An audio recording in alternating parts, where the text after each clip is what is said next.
Welcome, everyone.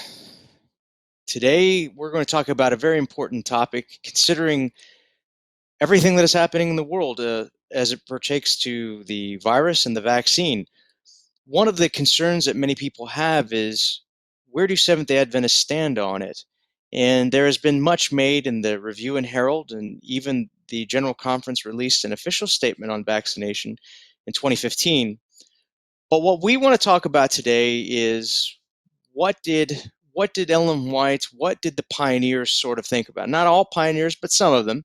What did they think about vaccines? Because often the reason why we vaccinate is we say that Ellen White and the pioneers believed in it.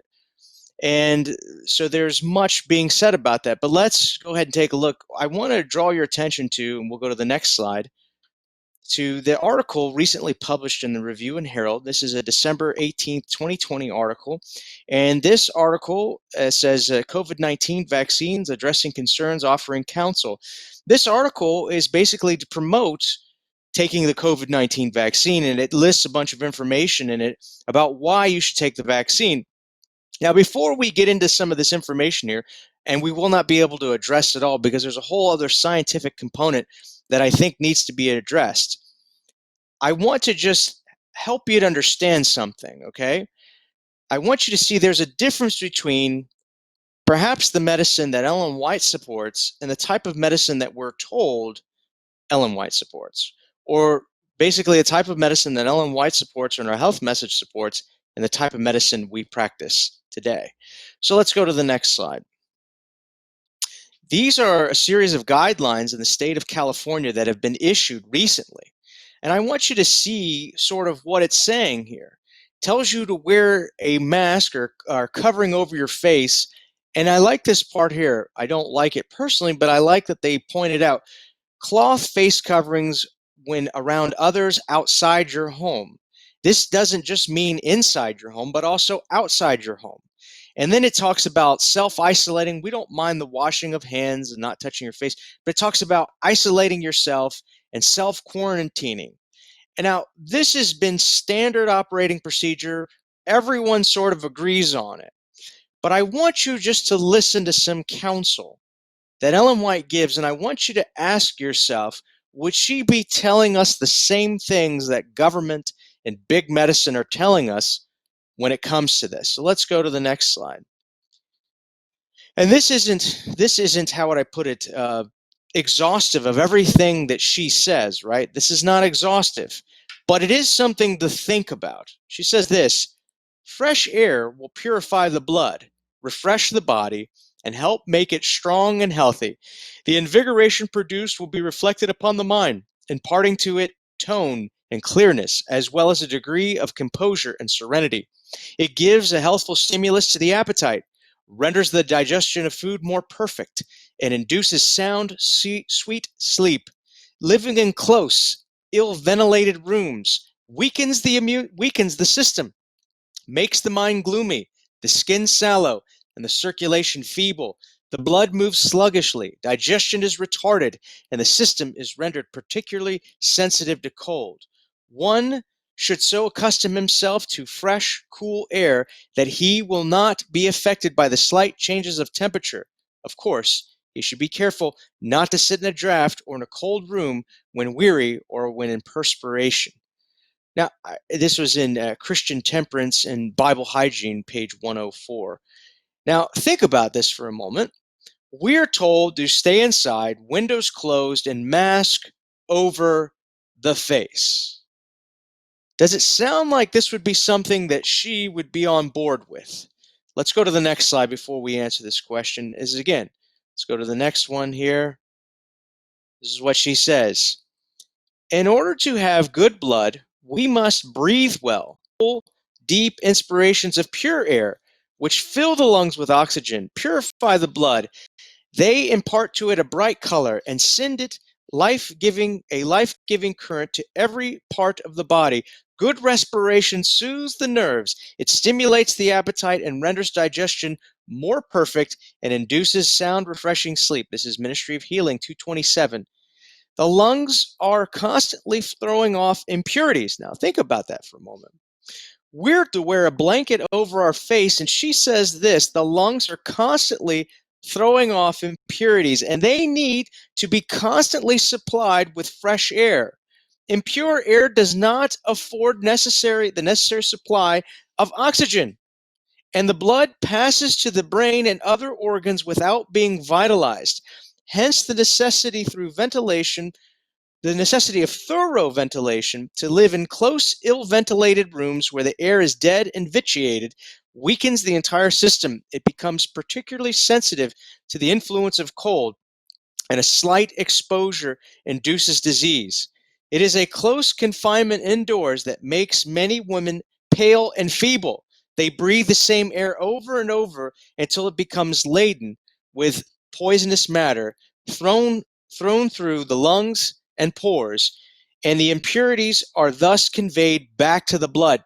So she talks about the dangers of not getting fresh air. She talks about its effect on the mind. She talks about the effect on digestion. She talks about how it makes the body weak, how it harms women. She talks about talks about the dangers of even being indoors. And what have we done with all these recommendations?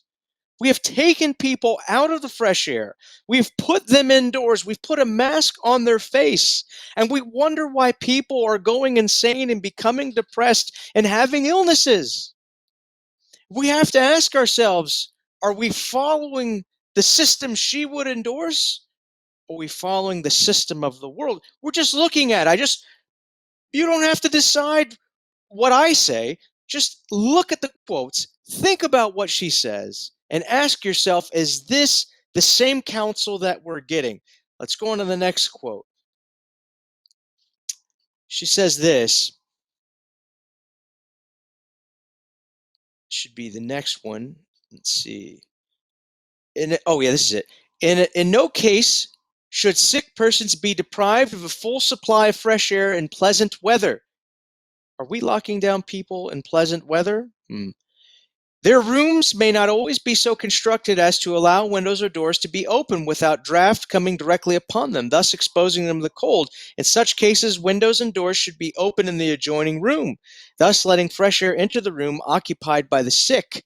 Fresh air will prove far more beneficial to sick persons than medicine, and is far more essential to them than their food. They will do better and will recover sooner when deprived of food than when deprived of fresh air. Counsels on Health, page 55. Now you think about that for a moment. Notice what she says here. The one thing we are restricting people is fresh air. We're restricting it. She says it's more important than food. And even when it's cold out, you should still try to get fresh air in the home. Be outside, breathing in freely. This helps circulation. This helps the blood. She says it's more beneficial to sick persons than medicine. Is this in harmony with the advice that we're getting, or is it contrary to it? Let's go to the next one. She goes on. She says this: in regard to what we can do for ourselves, there is a point that requires careful, thoughtful consideration. I must become acquainted with myself. I must be a learner always as to how to take care of this building, the body God has given me, that I may preserve it in the very best condition of health. I must eat those things which will be for my very best good physically, and I must and I and I must take special care that I have my clothing as such will conduce to healthful circulation of the blood. I must not deprive myself of exercise and air. I must get all the sunlight that is possible for me to obtain. I must have wisdom to be faithful, a faithful guardian of the body. Child Guidance, page 366. Does this sound like what we're being told? She says you need all the sunlight you can get. She says, I must get all the sunlight that is possible for me to obtain. In Great Britain right now, they're telling people you're only allowed 1 hour outdoors, otherwise they might arrest you. 1 hour when sunlight is at a premium. There's hardly any uh, sunlight even now in the winter months, and now we're being told that we get less. And she talks about all getting fresh air and exercise. And here we are depriving people of that. This doesn't sound to me as the two are the same. One is certainly, in my opinion, not like the other. Let's go to the next one. She says young ladies frequently give themselves up to study and to neglect other branches of education even more essential to practical life than the study of books. After they have obtained their education, they are frequently invalids for life. They neglected their health by remaining too much indoors, deprived of pure air of heaven and the God-given sunlight. Christian Education, page 174.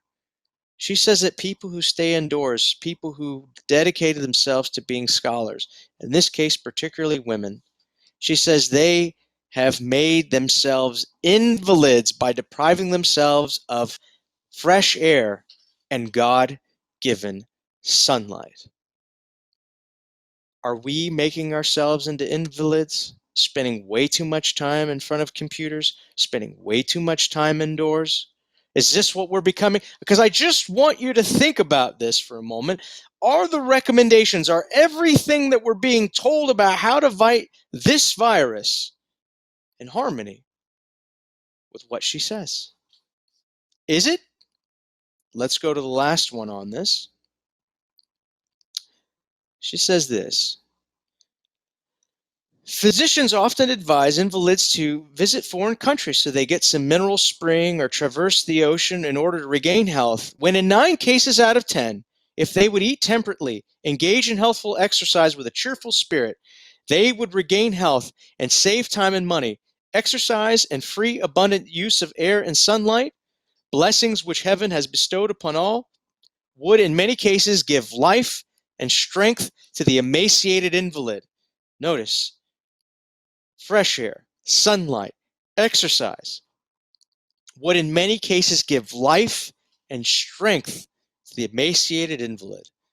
We have to ask ourselves, is what we're being told in harmony with these fundamentals of the health message? Is this really the sound counsel that we're being given?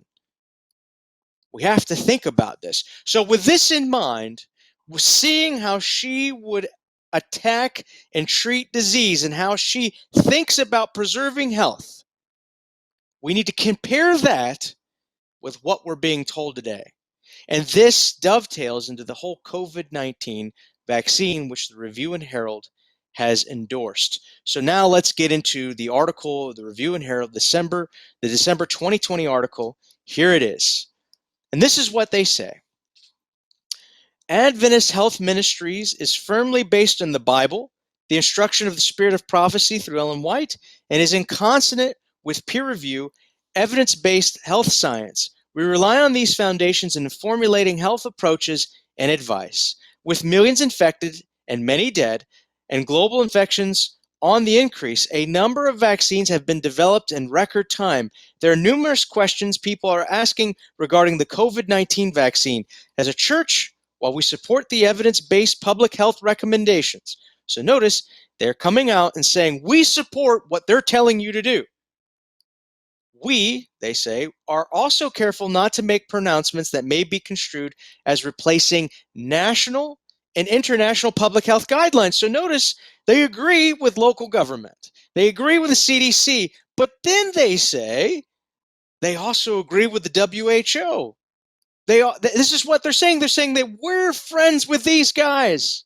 Even though we have the Bible and we have the spirit of prophecy, we are friends with these guys.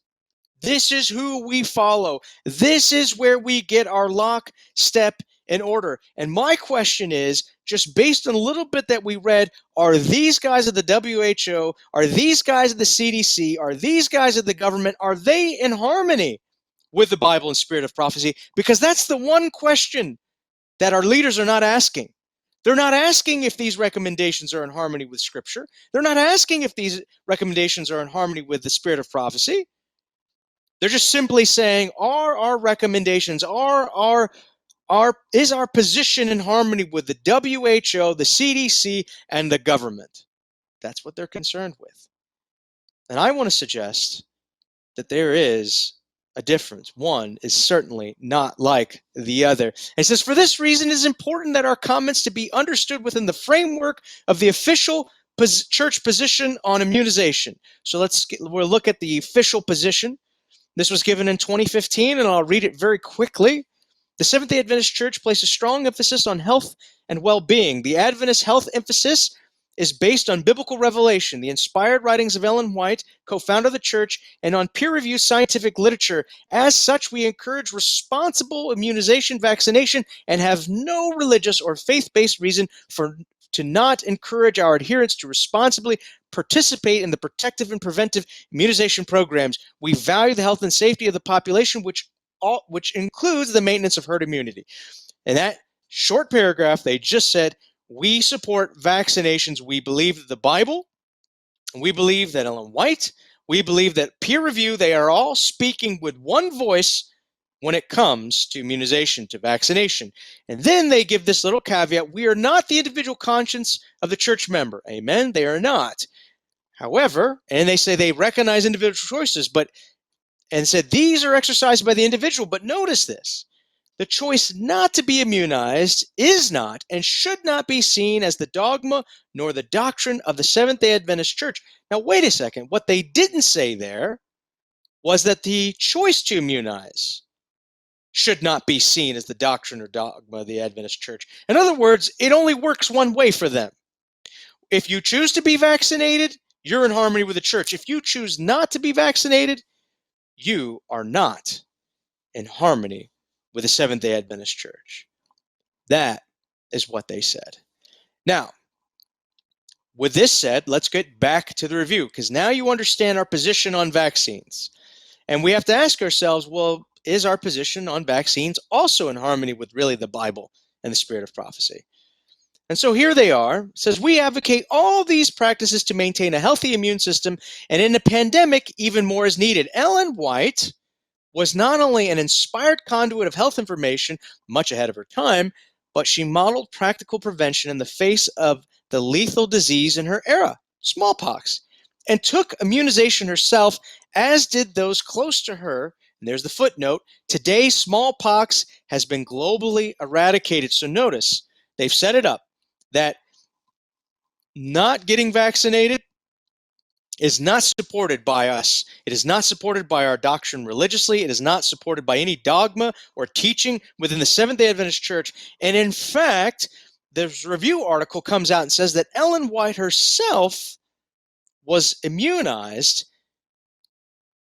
during the time of a smallpox epidemic. This is what they're telling us. Now, there's much I could say about all of this, but I just want to ask, where did they get this information that Ellen White was immunized? Well, this is what the footnote leads to, at least to this document right here. This is the D. Robinson letter. This was published in 1931, and you can see it. You can find it for yourself at the Ellen White Estate if you want to pull it up. And this is an interesting letter.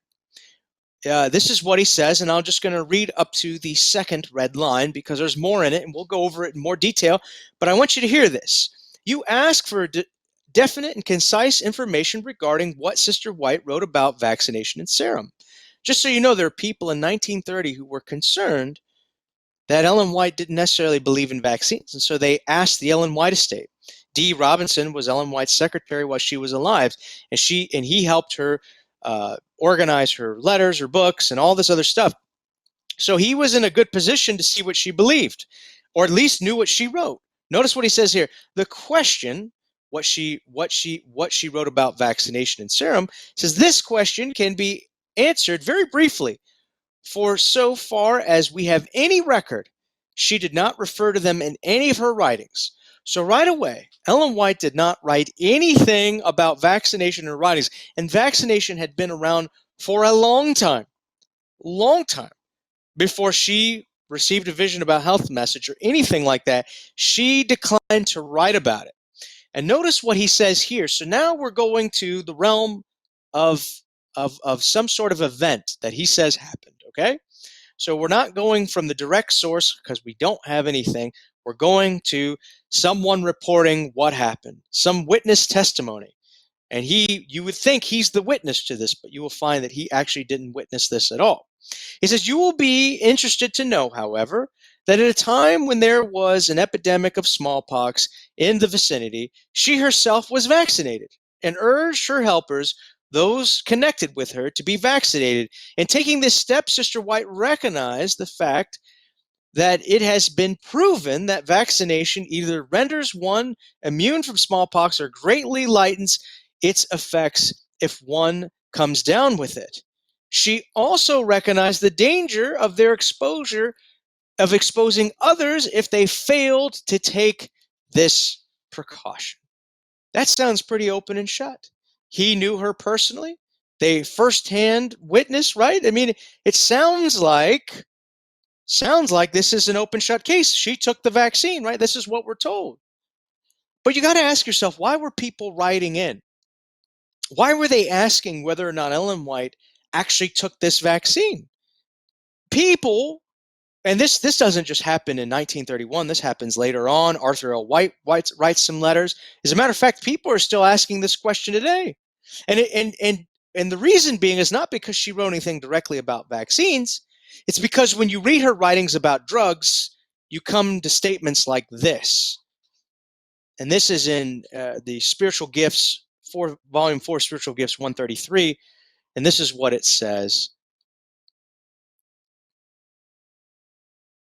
She says this. She says, I was shown that more deaths have been caused by drug taking than from all other causes combined. If there was in the land one physician in the place of thousands, a vast amount of premature mortality would be prevented. Multitudes of physicians and their multitudes of drugs have cursed the inhabitants of the earth and have carried thousands and 10,000s to untimely graves. Now, when you read a statement like that, you think to yourself, well, gosh, did she really support drugs? Could she really have supported vaccines? I mean, this sounds pretty bad. Let's go to another statement. This is in manuscript releases 162, 1897. This is what she says. Drug medication is to be discarded. On this point, the conscience of the physician must ever be kept tender and true and clean. The inclination to use poisonous drugs, which kill if they do not cure, needs to be guarded against. Matters have been laid open before me in reference to the use of drugs. Many have been treated with drugs, and the result has been death. Our physicians, by practicing drug medication, have lost many cases that need not have died if they had left their drugs out of the sick room. Nothing should be put in the human system that will leave a baleful influence behind. She didn't say just drugs. She said nothing. And to carry out the light on the subject, to practice hygienic treatment, is the reason which has been given me for establishing sanitariums in various localities. I have been pained when many students have been encouraged to go where they would receive an education in the use of drugs. The light I have received on the subject of drugs is altogether different from the use made of them at the schools or at the sanitariums. The intricate names of given medicines are used to cover up the matter so that none will know what is given them as remedies unless they consult a dictionary. Now, anytime you read this, you immediately would question, well, does she support any drugs? You'd be like, well, with that statement, how could she support any drugs? And what happens is that someone from the White Estate or someone from the church or someone from health ministries goes, well, drugs were different back then. They are safer today. They don't kill people. It's not the same. She's talking about the mercury and the calomel and the strychnine and the bleeding. She's not talking about our purified, our sanctified drugs today. That's not what she's talking about. We are much safer today. That's what the apologists would say. Unfortunately, the evidence doesn't bear that out. Let's go to the next slide. This is an article from Peter Gottschalk, and this article he's saying our prescription drugs kill us in large numbers. He's not even asking a question. He's saying that they do. Peter Gotche was the founder of the Cochrane Collaborative, which was one of the gold standards in medical research. And so basically looking through all these different studies, doing a meta-analysis, this is what he concludes. This was published in 2014 in the Polish Archives of Internal Medicine. This is what he says. I have made out of the various studies is around 100,000 people die each year in the United States because they take drugs, even though they take them correctly. He just said 100,000 people die every year in the United States taking drugs as prescribed. And then he says this, another 100,000 die because of errors, such as too high a dose of a drug and use of a drug despite contraindications. He just said that over 200,000 people die every year just from taking prescription drugs alone in the United States. That would make it the third leading cause of death. Think about it. In the United States, we just shut down the entire economy. We've locked people up. We've voted like we've never voted before. We've done all these things, and we're willing to lose our businesses, suffer the loss of free speech, suffer the loss of being able to worship God in our own churches, having people in our homes for a disease that kills maybe in a year a little bit more than prescription drugs do every single year. And there's nobody saying, let's make drugs safer. Well, they do, but then it doesn't end up happening. There's nobody saying, hey, we need to get off of drugs. And there's nobody saying, hey, let's not do any more drugs. Hey, let's reduce our dependence on prescription drugs. There's nobody championing that. We're not locking down pharmacies until we get these death numbers down. We've just accepted that 200,000 people dying every year taking the drugs as prescribed, or in some cases, maybe too much, or dying because of contraindications. We just accept that. Nothing to be said. Back to the same article. I just read some of his finishing thoughts here. He says, any drug can come with 20, 30, or 40 warnings, contraindications, and precautions, and no doctor can possibly master all this. That should sink into your mind. When you're on 5 or more drugs, your doctor is guessing. He does the best, she does the best that they can for you. But it's so difficult to know whether or not the drugs they're giving you are interacting with each other and what exactly it's doing in the body. He says we cannot even use warfarin safely, although we have all learned that we need to check very carefully that the patient does not receive contraindicated drugs that increase the risk of bleeding. And warfarin's been on the market for a long time. So he's saying, look, this drug that's been on the market a long time, we're having a hard time using it safely. In one study, 2/3 of patients were given at least one other drug that increased the risk of bleeding. In another study, about 1/3 of the patients received such drugs. So even with a drug that has been around for quite some time, doctors are still making mistakes and people are still dying. So when Ellen White says that drug medication is to be discarded and it has put more people in the grave than anything else, we need not brush off that statement. We need not say, oh, that doesn't matter. No. It still applies. It absolutely still applies. But again, this is why people would be writing in and concerned with vaccines, because they're reading statements like this. Let's go to another statement, because this one particularly applies to vaccines. People have often been curious about mercury in vaccines, and I just want you to hear what she says about mercury. Mercury, calomel, and quinine have brought their amount of wretchedness, which the day of God alone will fully reveal. Preparations of mercury and calomel taken into the system ever retain their poisonous strength as long as there is a particle of it left in the system. These poisonous preparations have destroyed their millions and left sufferers upon the earth to linger out a miserable existence. Now, Ellen White was not a chemist, and so I don't know how she defines a single particle. She says, as long as there is a particle left in the system, she's talking about mercury, quinine, and calomel, right? She says, as long as there's a particle left in the system, these poisonous preparations have destroyed their millions and left their sufferers on the earth to linger out a miserable existence. This was probably written in maybe the 1880s. This is what she says about mercury. And again, people go, well, that was back then. We're smarter today. We know better. Let's go to the next slide. This was a study done, and it was published in the Journal of Toxicology and Environmental Health. And this was a 2007 study. And they're talking about thimerosal or merthiolate, an ethyl mercury compound that is found in all sorts of drugs. And listen to what these researchers say. I thought this was quite fascinating. Thimerosal merthiolate is an ethyl mercury containing pharmaceutical compound that is 49.55% mercury and was developed in 1927. Now just stop right there. Ellen White died in 1950 and she was laid in the grave. Everything she wrote about mercury was well before 1927. What did the drug companies and pharmaceutical trusts do? They continue to put mercury into drugs. They developed this compound merthiolate. It was still being used. And notice what he says here, thimerosal continues to remain a part of modern practice of medicine. He's writing this in 2007, and a modern part and part of modern vaccines to this day.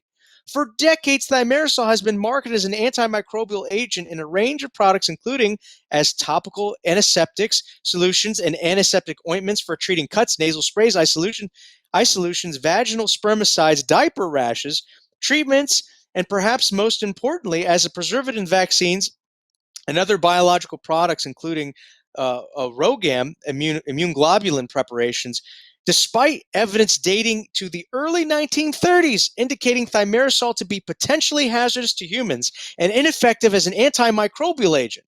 In other words, he says in the 1930s, 3 years after this was developed, people knew that this wasn't good and it didn't even prevent the infections that it was trying to. They still marketed and used it. Mercury. Again, we say, well, Ellen White's statements were for back then. And here are people who don't care what she said, publishing in an article, just looking at the research in 2007 and say they were still using it, even though they knew it was toxic and didn't do what it's supposed to do. That's the drug companies. So when you read Ellen White's statement where she's condemning drugs and she's condemning all this, don't think that it just simply applies back then. It clearly has room to apply today. She says this, unchallenged, it remains in the U.S. pharmaceutical products until the 1980s, when thimerosal began to be withdrawn because it was demonstrated ineffectiveness and toxicity in topical pharmaceutical products. Ironically, while thimerosal was being eliminated from topicals, that means putting it on your skin, it was becoming more ubiquitous in the immunization schedule for infants and pregnant women. So they knew since the 1930s, 50 years roll by in the 1980s, and they start taking it out of topicals. And then they decide it's okay to still inject in children and in mothers with children. That is insane. Let's look at the next slide. Notice here, these are some products that they used to use. Merthiolate, and you can see they were using it to treat the skin. They were using this on diaper rashes. You were rubbing your children down with mercury for a diaper rash. And you were just making them toxic. And here is a 2013, 2014 vaccine formula for the influenza vaccine. And notice what it lists. It lists thimerosal, 0.25 micrograms of mercury per dose. Still in there. And what does she say? She says, as long as one particle remains, one particle. Know what the chemical or the actual measurement of one particle is, but I presume that it's well within the 25 microgram dose. And here we are saying, well, her counsel doesn't apply. And let's go to the next slide. We go look at this. This is the vaccine ingredient list from 2010, and I chose 2010 on purpose. Here is, and you go to the next slide, and you can see Here's thimerosal being brought out, and it tells you the vaccines that are in DTAP, DT, HIB, and many of these are given to children, not just the flu, given to children. These vaccines are. Now, this was in 2010. Now, I want you to see something because they're telling you that thimerosal, the mercury, was still in vaccines in 2010. We were told in 1999, 2000, they were all removed. But here they are telling you, this is the CDC telling you in 2010 it was still there. Now, I want you to see something here. The CDC, this is you can go to the next slide. This is, if you pay attention to the red circle and the arrows, the CDC, this is an updated list. This is an updated list in 2013, and this was released in 2015. So this nothing was changed even up to April 2015. And I want you to pay close attention to those asterisks, the little stars where the arrows and the circle is, okay? It tells you the vaccines for which there is some mercury. It will say some in the flu vaccine. It will mention, see another one, the tetanus vaccine. But that seems to be it. But if you look at these asterisks, they're trying to tell you something there. And they're basically saying that there's no mercury in those vaccines. That's what they're trying to tell you. But they put an asterisk there because there's a reason why they put an asterisk. Let's go to the next slide. The asterisk is there as we look at this slide. It is there because this is what they say. This product should be considered equivalent to thimerosal-free products. This product, in other words, should be considered mercury-free. This vaccine may contain trace amounts, 0.03 micrograms of mercury left after post-production thimerosal removal. These amounts have no biological effects, according to the Journal of American Medical Association, 1999, and to another article in 2000. That's what they say. So in other words, when they tell you there's no mercury, there's still mercury in there. They say it's just trace amounts. Well, how much is too much? If you get a flu vaccine every year, how much is too much? If you get 3 or 4 doses of the same vaccine, how much is too much? When is it that? And notice, I'm pretty sure if you read that article, they did not do randomized controlled studies to see how much mercury injecting into a human being is too much or too little. So just know when they tell you that there's no mercury in the vaccine, remember this asterisk. Remember that it's still there. Now again, all we're looking at are her statements and modern medical practice. She condemns drugs. Those who want to apologize for the system that is says, no, she doesn't mean it. She condemns mercury. Those who want to apologize for the system say, oh, well, they've taken mercury out of the vaccines. And by the way, that stuff about mercury applied to drugs back then. No, it applies to drugs today. And no, not all the mercury is out of vaccines. So we're not doing too well when we're saying that Ellen White would be in harmony with modern medicine today. But let us get back to the original letter of D.E. Robinson. And we're going to point out something else. And don't worry, we're going to get to whether or not Ellen White took a vaccine, but I want you to understand that there's some equivocation going on here. There's some misunderstanding. There's things that are being ossificated for the sake of supporting modern medicine. This is what she said. I noticed where the arrow is, the top arrow, where the letter was written, and they were asking questions about vaccination and serum. Many people aren't sure what serum is, and I will explain it. Serum was used particularly to treat diphtheria. There was an antitoxin developed, and we'll talk about how it was made. But I want you to see how it's justified here, okay? Because Ellen White wrote nothing about it. And serum was been around since 1891. So Ellen White had plenty of time to even comment on the diphtheria antitoxin serum, okay? And we'll talk about what it is.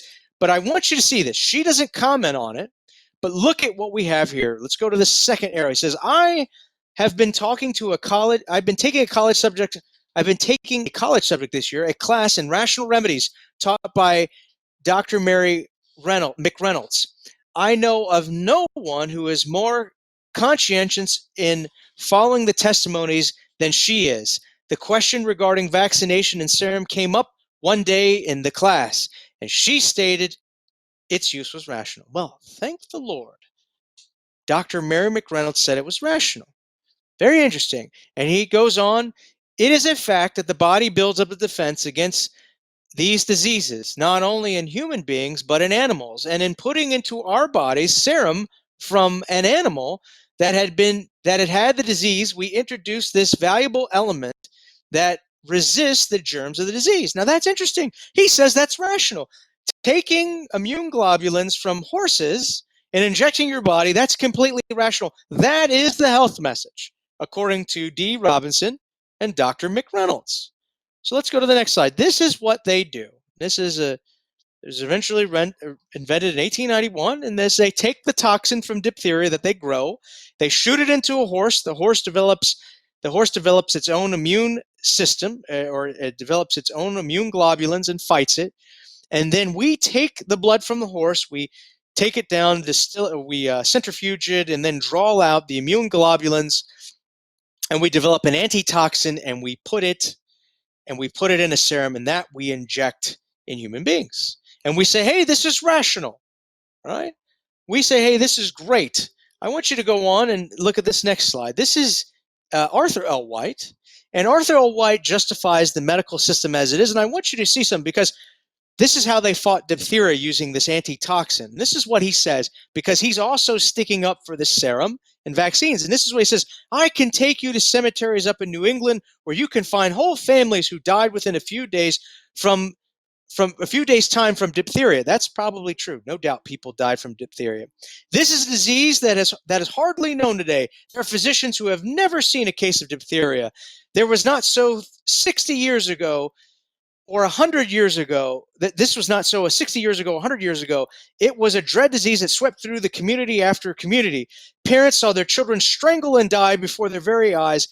But through the advancement of medical science, and I want you to note this, through the advancement of medical science, it means vaccines and serum, where we're using the horse's immunity, injecting in the human body. It says, through this, it was discovered that through certain inoculations, a person could be rendered free of any danger from this disease for life. And I have said the disease is practically unknown today. You can be thankful for your family for what has been accomplished in this advance in medical science. Sounds pretty definitive. Sounds like this just saved a bunch of lives.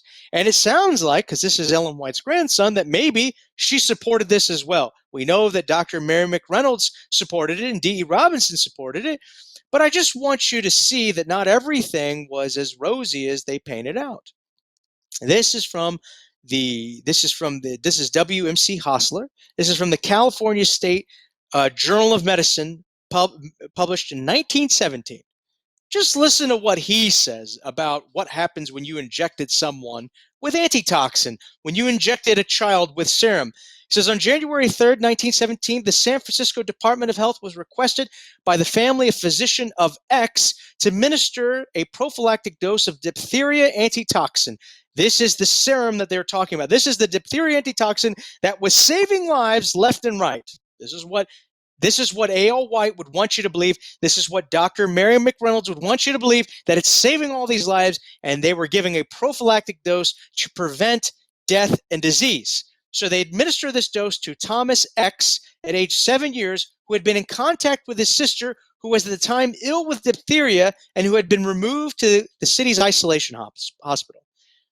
To comply with the request of the sanitary inspector, Dr. C of the Board of Health proceeded to the family residence of X, found Thomas in all appearances to be a normal, healthy child, and with the assistance of the mother, the inspector cleansed with warm water and soap the right scapular region of the boy's back. This is behind the shoulder. This is right where the shoulder blade is.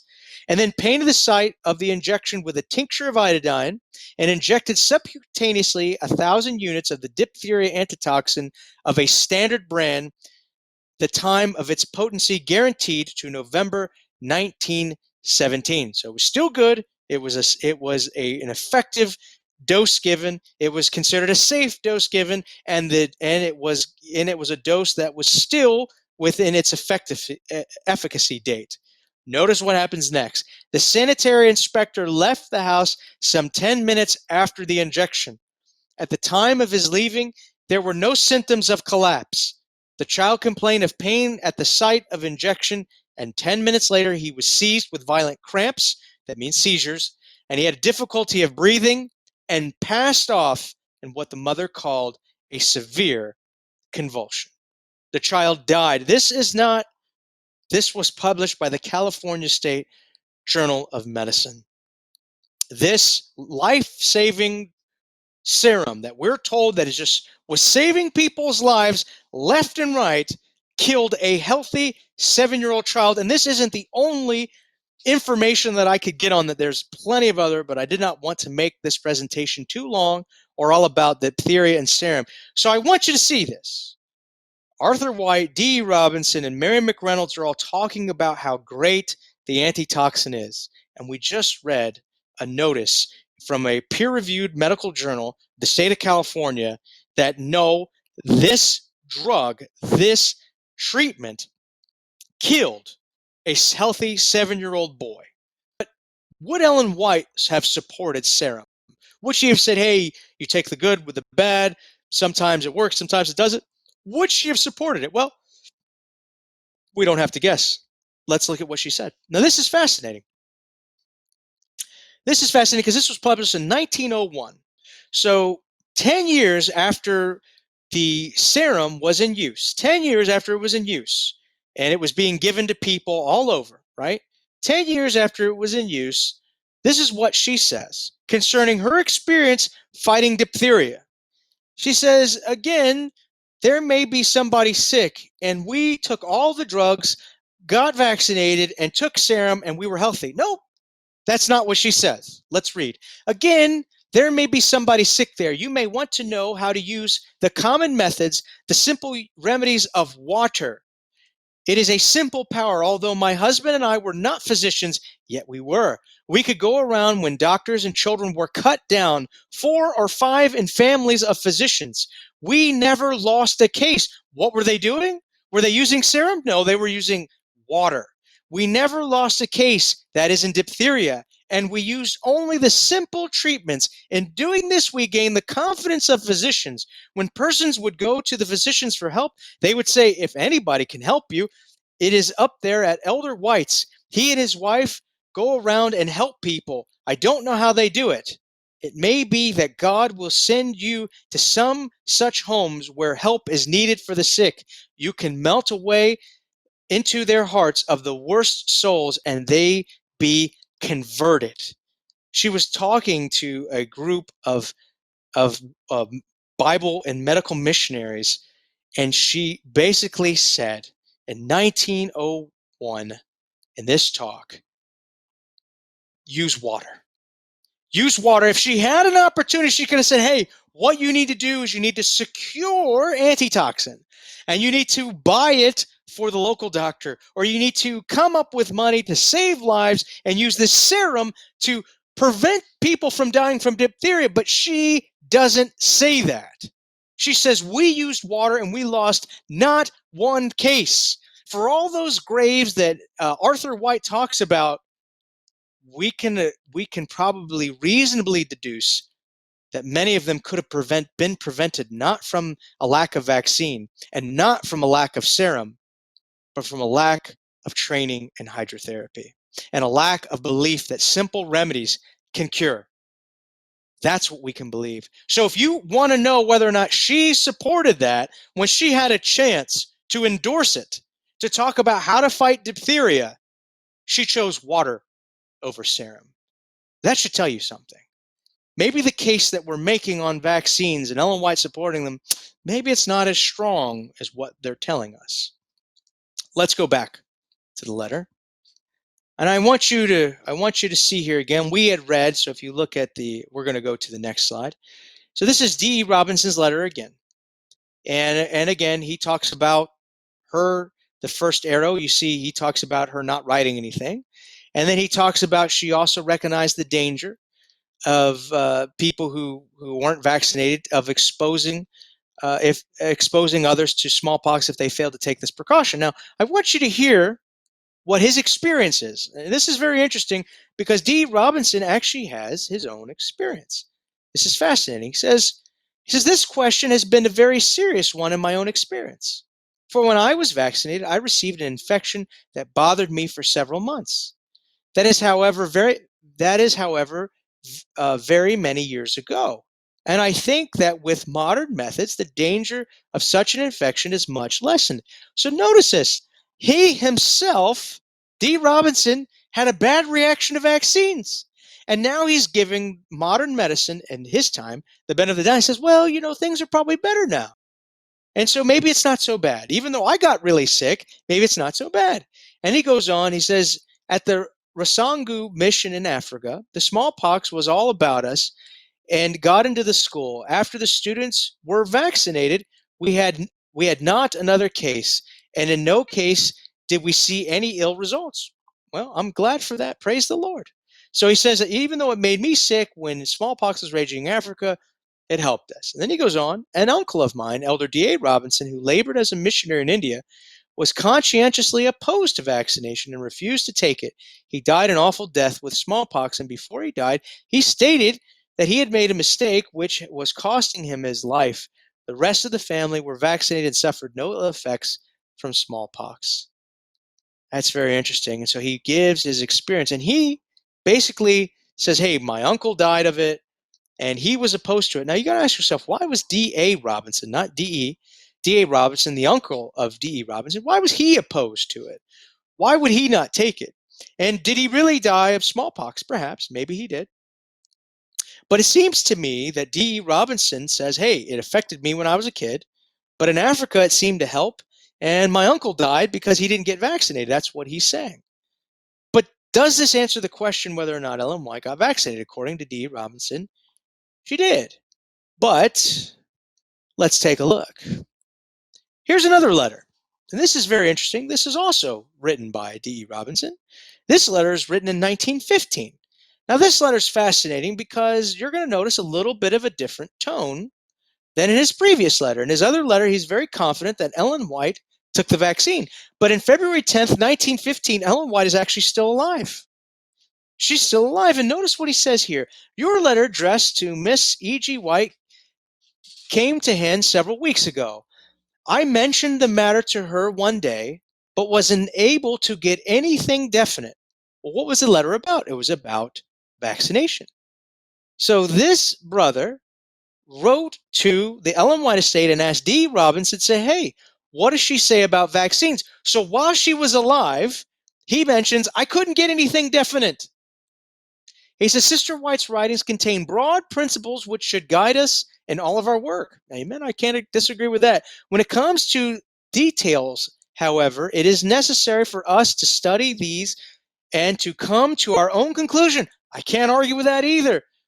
Owing to our finite limitations, we do not always see alike on some of these matters. Well, yes, absolutely. There are some people who disagreed on vaccines. Some people thought it was effective, and some people didn't, and that's exactly what he's referencing.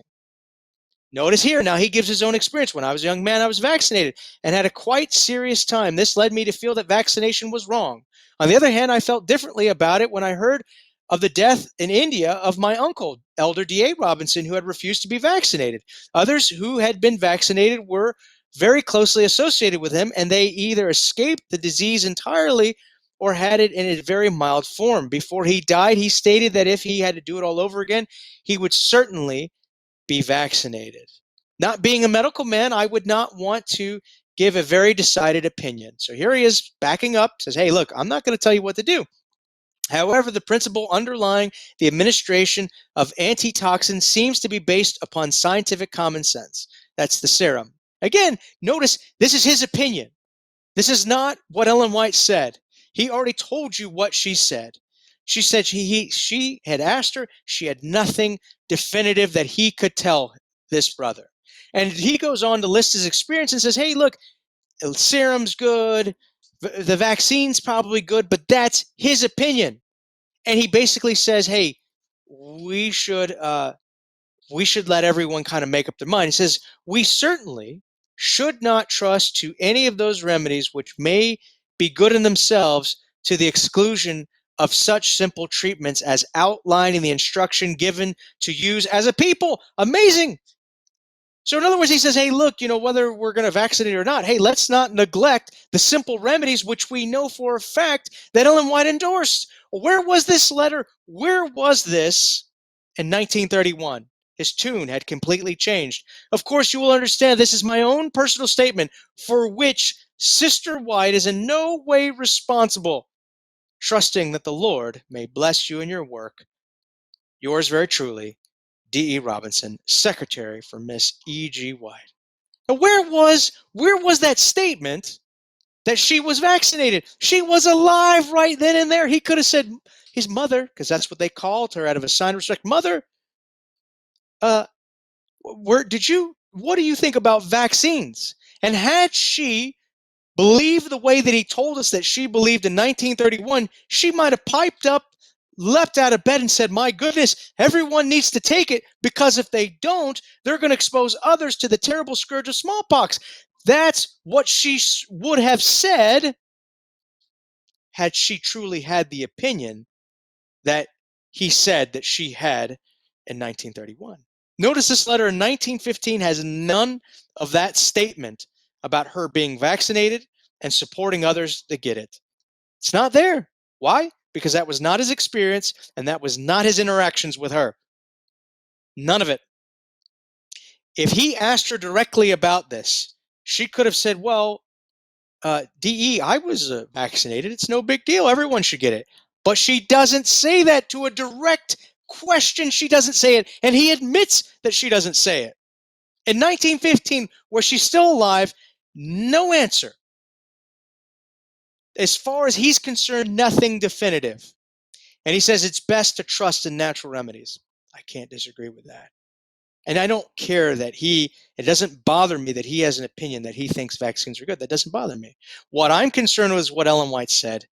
And apparently, she didn't say anything definitive on vaccines. So how can you go from something that is not definitive to in 1931 saying, oh, yes, by the way, she was vaccinated and wanted others to get it? How do you go from that? Why didn't she mention that to you in 1915? But this is why. Let's go to the next name. This is Ellen White's son, W.C. White. He's writing a letter in response to L.C. Kellogg concerning vaccination. And this is what he says. He says, I hold in my hand your letter dated January 20th asking if I can tell you of the attitude of Miss E.G. White toward vaccination. Notice what he says. The first statement she regarded as a perplexing question. That doesn't sound like she supported it. That doesn't sound like she wanted everyone to get vaccinated. She regarded it as a perplexing question. I do not remember of her ever saying or writing that she had any special instruction regarding vaccination. That means she neither had special instruction regarding for it or special instruction regarding against it. But there was no endorsement from her hand on vaccination, and he candidly admits that. Then he goes on. In my earlier days, she spoke of it as something dangerous. She did what? She spoke of vaccination as something dangerous and related my own experience. She said as a child I was perfectly healthy until I was vaccinated, and by that my health was much impaired. So he was made sick through receiving a vaccine. That's what she felt. When he talked to her about it, she said, look, this is a perplexing question. When you were a boy, you were made quite sick from getting it. I do not think it is healthy. I do not think it is good. That's what she was saying. She thought it was something dangerous. That's what he says. In my earlier days, she spoke of it as something dangerous and related my own experience. Now he goes on to a second paragraph. Mother listened attentively to the argument that the methods of vaccination had been improved. And when in our travels we were brought to a large city where smallpox was raging, and the matter was discussed as to whether or not that I and my associates should be vaccinated. And I did that purposely because whether she and me, whether I and her are not there. He says, I and my associates should be vaccinated. She offered no objection. And in view of the arguments of the physicians, that it was not only for our safety, but in the safety of others. And I and my associates were vaccinated. So what happened? When the smallpox was raging and it was right there, he and the doctors got together and they said, Mother, what should we do? Should we get vaccinated? And of course, he knows what her opinion is, that she thought it was dangerous. And the doctor said, well, wait, it's much safer today. It's way more effective. She said, fine, do what you want. She offered no objection. She didn't say, well, this is great. Let me get shots. Let everyone get shots. She doesn't do that. He says, I and my associates were vaccinated. Now, I've been reading in the English language for quite some time, and I've had a lot of education, but I am in no means an expert, right? No means an expert, but I know enough from grammar to know that I and my are not she and me, are not I and her. I know that when it says I and my associates, it is not referring to Sister White. No matter what the doctor said to her at that time, she herself did not feel the need to get vaccinated. Think about that. So when we're told that she herself got vaccinated and understood the efficacy of vaccinating and promoted the smallpox vaccine, that is an outright equivocation of the facts. That is an outright ignoring of the history. That is exactly what that is. And I put these documents in here so that anyone could read it. And as long as you could read English, you will know that that's not what happened. She was not vaccinated. She thought it was bad and had to be convinced that it was better than it was before in order to offer no objection. That is not an endorsement. He doesn't say that she endorsed it. She doesn't say she promoted it. She offered no objection. Saying, go ahead and do what you want is not endorsing it.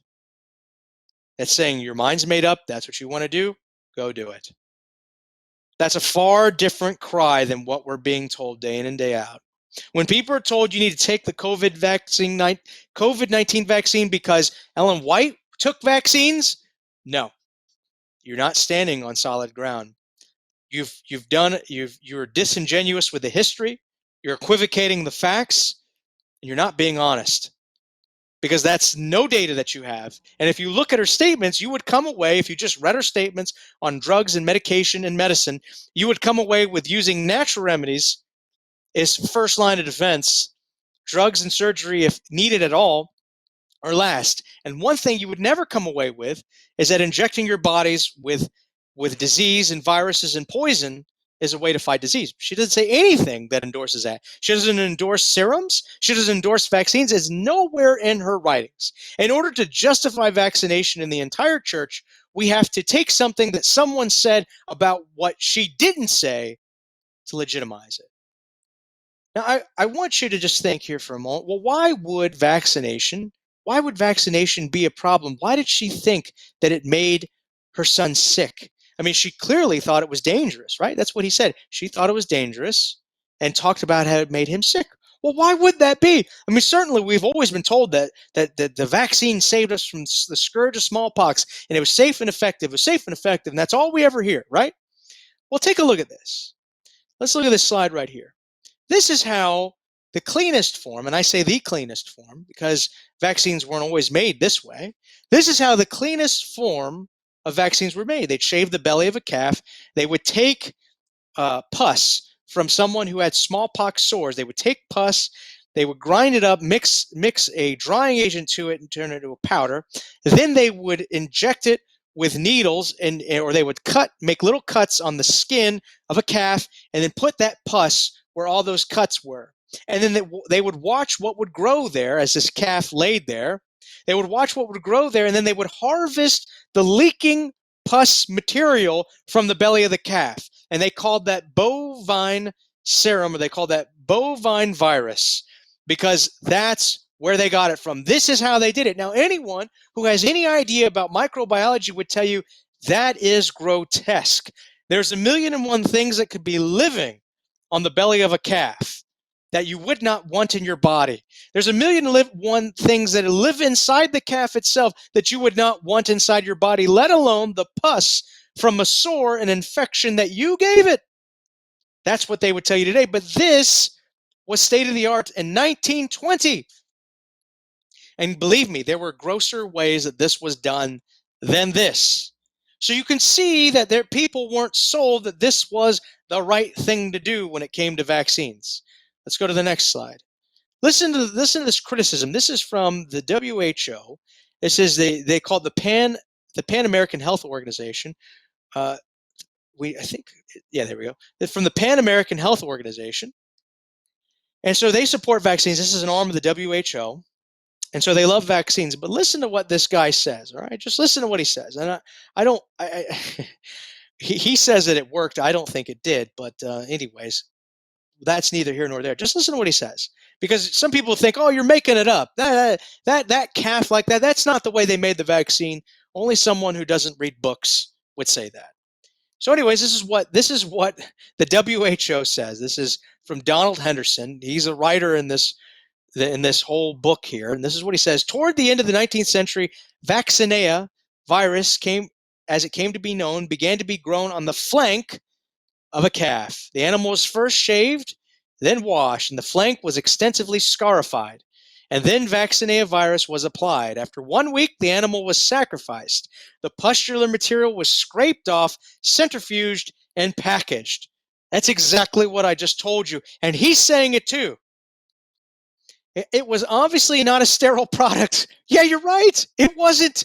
But it served the world well in providing protection against smallpox and ultimately in eradicating disease. Now, I love how he says that, because if someone tried to do exactly the same process today to make a vaccine, they'd be put out of business in less than a week. You couldn't do this today, so how could he say that this saved lives? He says this was saving people. It's what you call double speak right there. He goes, so as far as we were able to determine, there was no serious complications resulting from the presence of a few persistent non-pathogenic bacteria that remain in the vaccine. That's hilarious, because even the own experts know that that's not true. And he's covering. So he admits that, yeah, that's pretty gross, but it didn't hurt anyone. Let's go to the next slide. This is what happens when you take pus from cows and you inject it in the arms of children. This is what an infection looks like in the arm. This is an actual picture of a child who has it. And you can see on the ordinary, this is so, look, notice on the left, on page 83, this is what it should normally look like. That's a gross infection right there. And then when it's bad, it looks similar, but look how it's destroying the arm. And the little boy is what they used to call, he got the infection on his face. That's what would happen. You would get the infection on your face. They would call it scrofulous. And you would get they even talk about how you would get tetanus infection, you get meningitis, all from this process. Why? Because there were pathogenic bacteria in that preparation. There were problems. There were diseases transmitted. Let's go to the next slide. Notice what happens here. Look at this. This is awful. This is a baby who died. This is a baby who died from taking the vaccine. And he took it, and they call it, he died of what they call an aggravated case of pus infection and septicemia. Look at the arm. That's an awful infection. Why? Why? Because there was bacteria in that. It wasn't sterile. It wasn't clean. And this is why people, like Sister White, this is why people had a problem with a smallpox vaccine. Look at the woman's face. Look at what happened to her. You can see they call it erysipelas. Why? Because she touched the wound on her arm and then touched her face, and notice the infection that broke out there. Awful. Why? Because you gave someone a real infection. Let's look at the next one. Look at the next one. This is absolutely awful. This is a man who contracted foot and mouth disease from a cow, because cows naturally get it. So he was transmitted this virus through a cow, through vaccination. Now, this is an interesting statement that this author got, Chase Higgins. He got this statement, and I just want you to listen to it. I'll try not to make too much commentary, but I just want you to listen to it, because it's directly from the pharmaceutical company that was making the vaccine at the time. And listen, and this was in 1905. Sir, your communication on the subject of vaccine virus has been received and the contents noted. What you say about the confusion existing in the minds of the medical profession as shown by the medical textbooks regarding the origin of vaccine is entirely true. In other words, the idea of where it actually came from. Was it from a cow? Was it from a horse? They say, hey, there is confusion. They don't deny that. No one seems to know positively the exact nature of this product. whether you get vaccine from a cowpox or from a horse grease.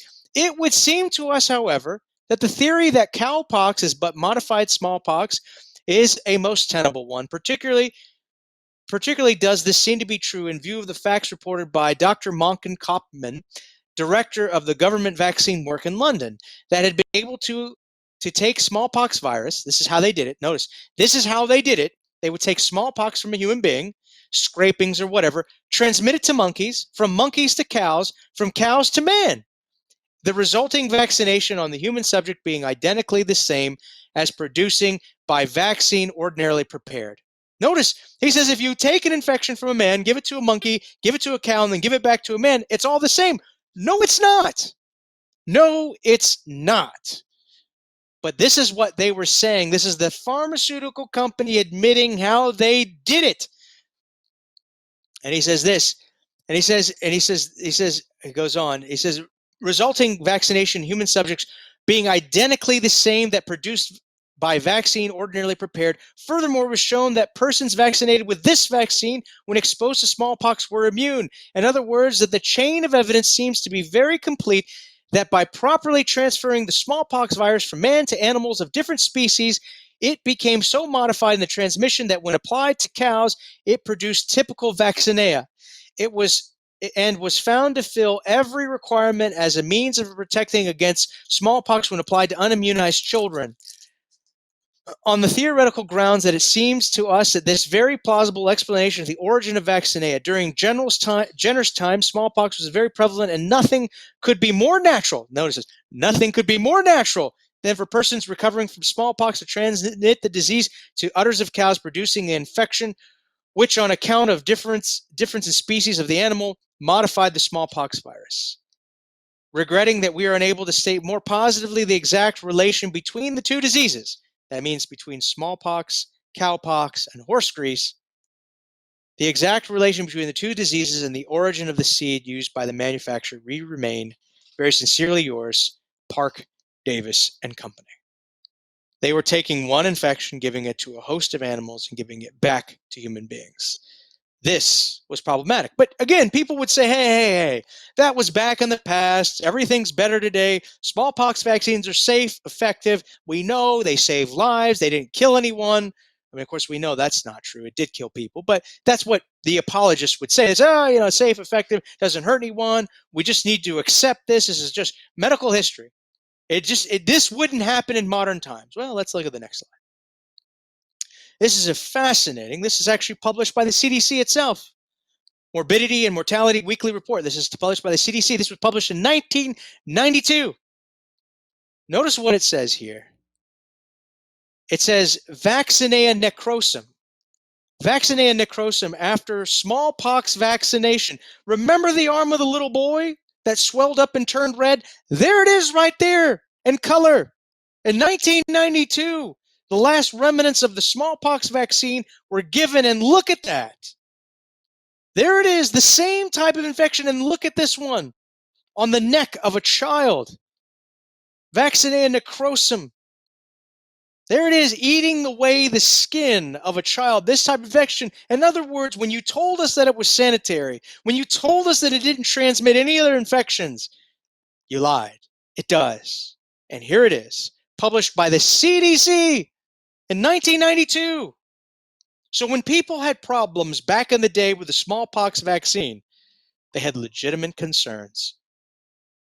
They made very cogent and forthright arguments on this subject. You can see why, looking at these pictures, that if Ellen White saw her son's arm swell up like that, or saw a little boy with scars on his neck and on his arm from an attack of necrotizing bacteria from a vaccination, you can bet your bottom dollar that she would be concerned, and so would a number of other people who happened to be alive at that time. Let's go on. And this is just more. I'm going to skip through these, but you can just see people died. Children died. This guy lost his arm. Let's go to the next one. I'm going to go through this one just briefly. This is just a brief quote from this man. This was Dr. Jonathan Hutchinson. Dr. Jonathan Hutchinson was a militant pro-vaccinationists. He hated anti-vaccinationists. He fought against them tooth and nail. And one of the arguments that the vaccinationists used to make, because they used to make smallpox vaccine from what they called horse grease, and they also did arm-to-arm vaccination, where they would take the pus from one man's arm and inject it into another man's arm. And they said, this is how you transmit syphilis. And he fought and said, no, it's not. Vaccines are safe and effective. This is a ruse. It never happens. It doesn't happen. Vaccines are safe and effective. Nobody gets syphilis from vaccines. And guess what? The studies came out. They were published in the British Parliament that, yes, indeed, you got syphilis from smallpox vaccines. And so this is what he says. And this is quoted in the Bulletin of the New York Academy of Medicine, August 31st, 1937. He says, we cannot ask that vaccination be made compulsory unless we have done everything in our power to make it safe. There is no doubt that the danger of transmitting syphilis is real and very important one. It can be guarded against only by giving the fullest information regarding it to all the members of the profession and by attracting their attention to it in the most forcible manner. I should deem myself culpable in a high degree if I failed in my duty in this respect. Here was a guy who had to do an about-face, a mea culpa, because he saw that this is what happens. When people were vaccinated, they got syphilis. And he said, we cannot force people to have it unless we can assure them it is safe. I wish we could listen to those words today. We are used to coming down and saying, well, there's always risks. There's always risks. But we're never told exactly what those risks are. Syphilis is not worth getting vaccinated. If you get syphilis, it's not worth it. What about neurological disease?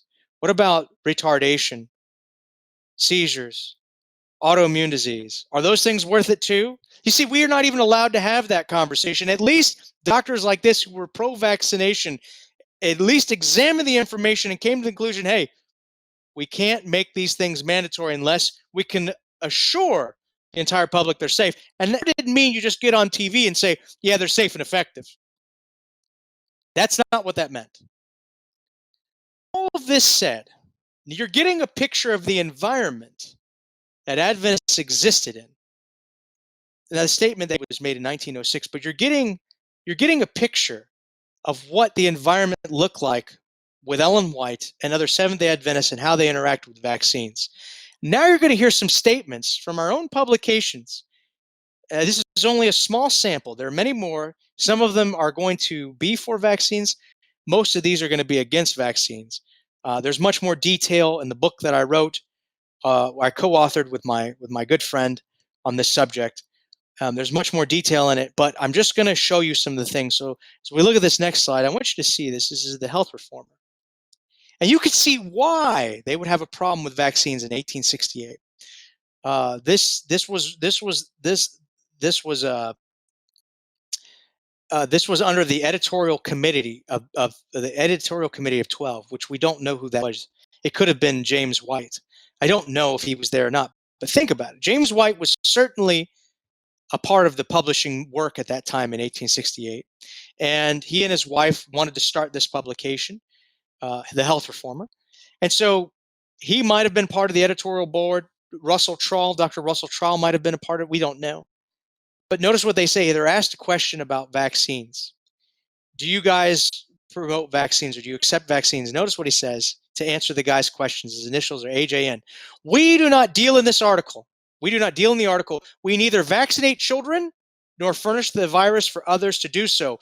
We are as much opposed to viruses and vaccines, and as we are to drugs and medicines. If people must be sick, they had better than natural way. Whoa. Well, that doesn't sound like they were on board. That doesn't sound like they recognized the safety and efficacy of vaccines. That sounds a lot different, doesn't it? Let's go to the next one. Notice what he says here. Now, this is in 1869, and they're asked again. Now, notice this is a theme in our publications. They're asked again about vaccination. As we are opposed to curing primary disease by producing drug disease, so we cannot see the propriety of curing or preventing contagious infections, diseases by inoculating the system with venoms and viruses. What? Wait, I thought, nope, they weren't for that. We have known the worst forms of scrofula, which is what you saw on the face of the woman and the child, the most loathsome conditions of venereal disease, that is syphilis, to be traceable directly to vaccination. Even if the vaccine matter could be had pure, we should oppose the practice of preventing any disease by means of a virus introduced into the blood. But it so happens that we seldom can have any assurance that the animals or the persons whom the matter is obtained are not diseased. The health reformers in England have made a vigorous protest against being compelled by act of parliament to vaccinate their children, while their own judgment and consciences revolt against the proceeding. The following paragraph is one more of tens of thousands of similar reasons why this abominable practice should not be forced upon the people either by British or American statutes. Whoa, that doesn't sound like everyone was recognizing what Ellen White recognized, that vaccines were safe and effective, and she clearly didn't. I'm just going by the statement of D.E. Robinson. This is perhaps why D.E. Robinson thought it was bad. This is perhaps why Ellen White thought it was bad. This is perhaps why they didn't want to vaccinate anyone, because they had this experience. They had seen it. Let's go to the next one. This is the second part of that same article from the Health Reformer, 1869. And this is pretty sad, but this is what it says. This was written and to a different newspaper, but it is cut and pasted in the Health Reformer.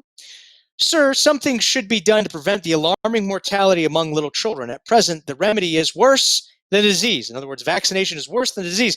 Why is the transmission of a virus from person to person allowed when every physician knows that it affords no protection from the smallpox? I am sure if people would read Professor E. Whitney's essay on vaccination, read before the Eclectic Medical Society of this city, November 19th, 1868, they would not run the risk that I have. My boy, when 10 months old, was vaccinated by our family physician. In 2 weeks, his arm was very much inflamed, swollen. Soon after, his face and body became covered with blotches and sores. You saw the pictures. And sores so irritating that he had to wrap his hands up to prevent him from digging himself to pieces. We took him to other physicians and the medical college, but all to no purpose. After lingering and suffering for 13 months, he died from exhaustion, infected with the most loathsome disease. This is my sad experience in vaccination as carelessly practiced today. That's the type of stuff you read. That's the type of stuff you saw back in the day. Let's go on to the next one. This is M.G. Kellogg. And again, he's not necessarily against vaccines. But notice the difference that he looks at. This is in, what is this? This is 1870. So in 1870, this is M.G. Kellogg. He's writing this. And this is what he says. Okay, so he's not necessarily against vaccines, but notice what he says in regards to the health message. He says this: as for myself, I have never had the disease. I have for many years been a vegetarian. I'd also been vaccinated, and it worked well at the age of 2 years, also again at the age of 18 years when it again worked well. This was 20 years ago. So I had some symptoms of the disease after caring for the sick, but did not take it.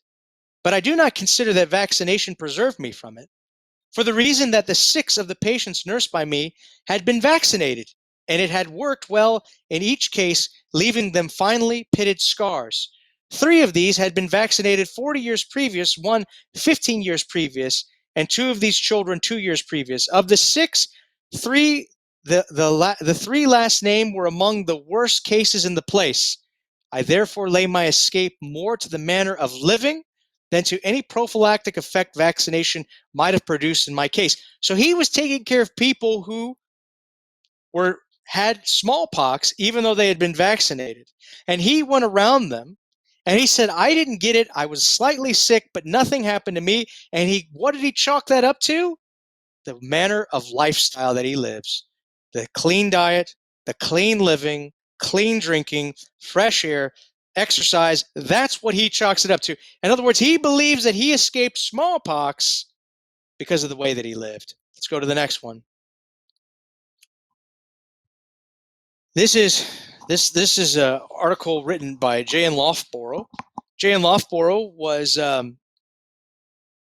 he was in California, and he talks about the experience that some people have. He talks about different experiences in California, and this is what he says about the vaccine. Right? He says, "I will notice." He's just talking about his experience in California. He's not even writing really about uh, vaccines in particular, but he just gives this experience that he has. I will notice a case where a hygienic friend treated 4 cases of smallpox.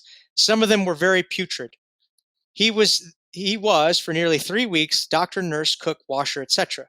He paid particular attention to his own habits, kept his skin in good condition by proper bathing, and his bowels regular. In one respect, he failed in excessive labor. Having worked 18 hours out of 24, he simply had a few smallpox symptoms and fever for half a day. Had his labor been more temperate, he would have probably had escaped without these symptoms. This, in his case, should not be attributed to vaccination either, for no vaccine matter had worked in him for over a dozen years. So much for hygiene. So notice what he points out. He says this guy escaped being sick because of hygiene, because of the vegetarian diet, because of everything that he did. He was able to face smallpox and had no problems. When we sit around and say everyone would have died from smallpox, these guys didn't believe that way, and they were facing it at that time. They literally were facing it. We are all looking at it after the fact. These guys were right there. They are primary source eyewitnesses. Let's go to the next one. This is an article found in Good Health. So health reformer eventually converts to Good Health, and this is an 1880 article. And in it, they cite they cite this. They're quoting a excerpt called or extract or excerpt of the Curse of Vaccination, and they tell people, basically they're talking about what happens with it. So they're just giving a brief excerpt of what happens with vaccination. I just want you to read what Good Health. This is an Adventist publication published in 1880, and this is not from an Adventist author, but they took it and pasted it in their journal. If confusion and contradiction of medical teaching and the mutual abuse of rival medical schools were only a wordy war, then it would be of some use in affording amusement to mankind, like comedy. But when ignorant legislatures take up passing medical delusion and give to it the force of authority of statute law, it is the act of mere lunatics. But when it overthrows the kingship of Father and his family and takes away the authority of the Father over the destiny and welfare of his offspring, and thus degrades him to the level of beasts of the field, it is an unbearable tyranny, insulting to God and man. Wow. 1880, that's what he says. He goes, if it was just a discussion about what medicine's good, what medicine's bad, it could be like comedy. We could all laugh. But when you give compulsory laws and you give them the teeth of the government, and these teeth take away the rights of parents to their children, he says it is an unbearable tyranny, insulting to God and to man. And then he goes on, no wonder then that Englishmen bear repeated and even ruinous fines, repeated and degrading imprisonments, rather than allow their children to be polluted by the virus of a beast or by the virus of human sores, containing every possible disease transmissible by hereditary influence or infectious by inoculation. So, and most people don't know this, that when they pass compulsory laws in Great Britain, not only they fine you, but they put you in prison. People went to jail and were fined out of existence, lost their jobs, lost their livelihood, because they recognized that having poison injected into the arm of your child was was worth every sacrifice you could make. That was published by Seventh-day Adventists in Good Health in 1880. Now, I want you to know something.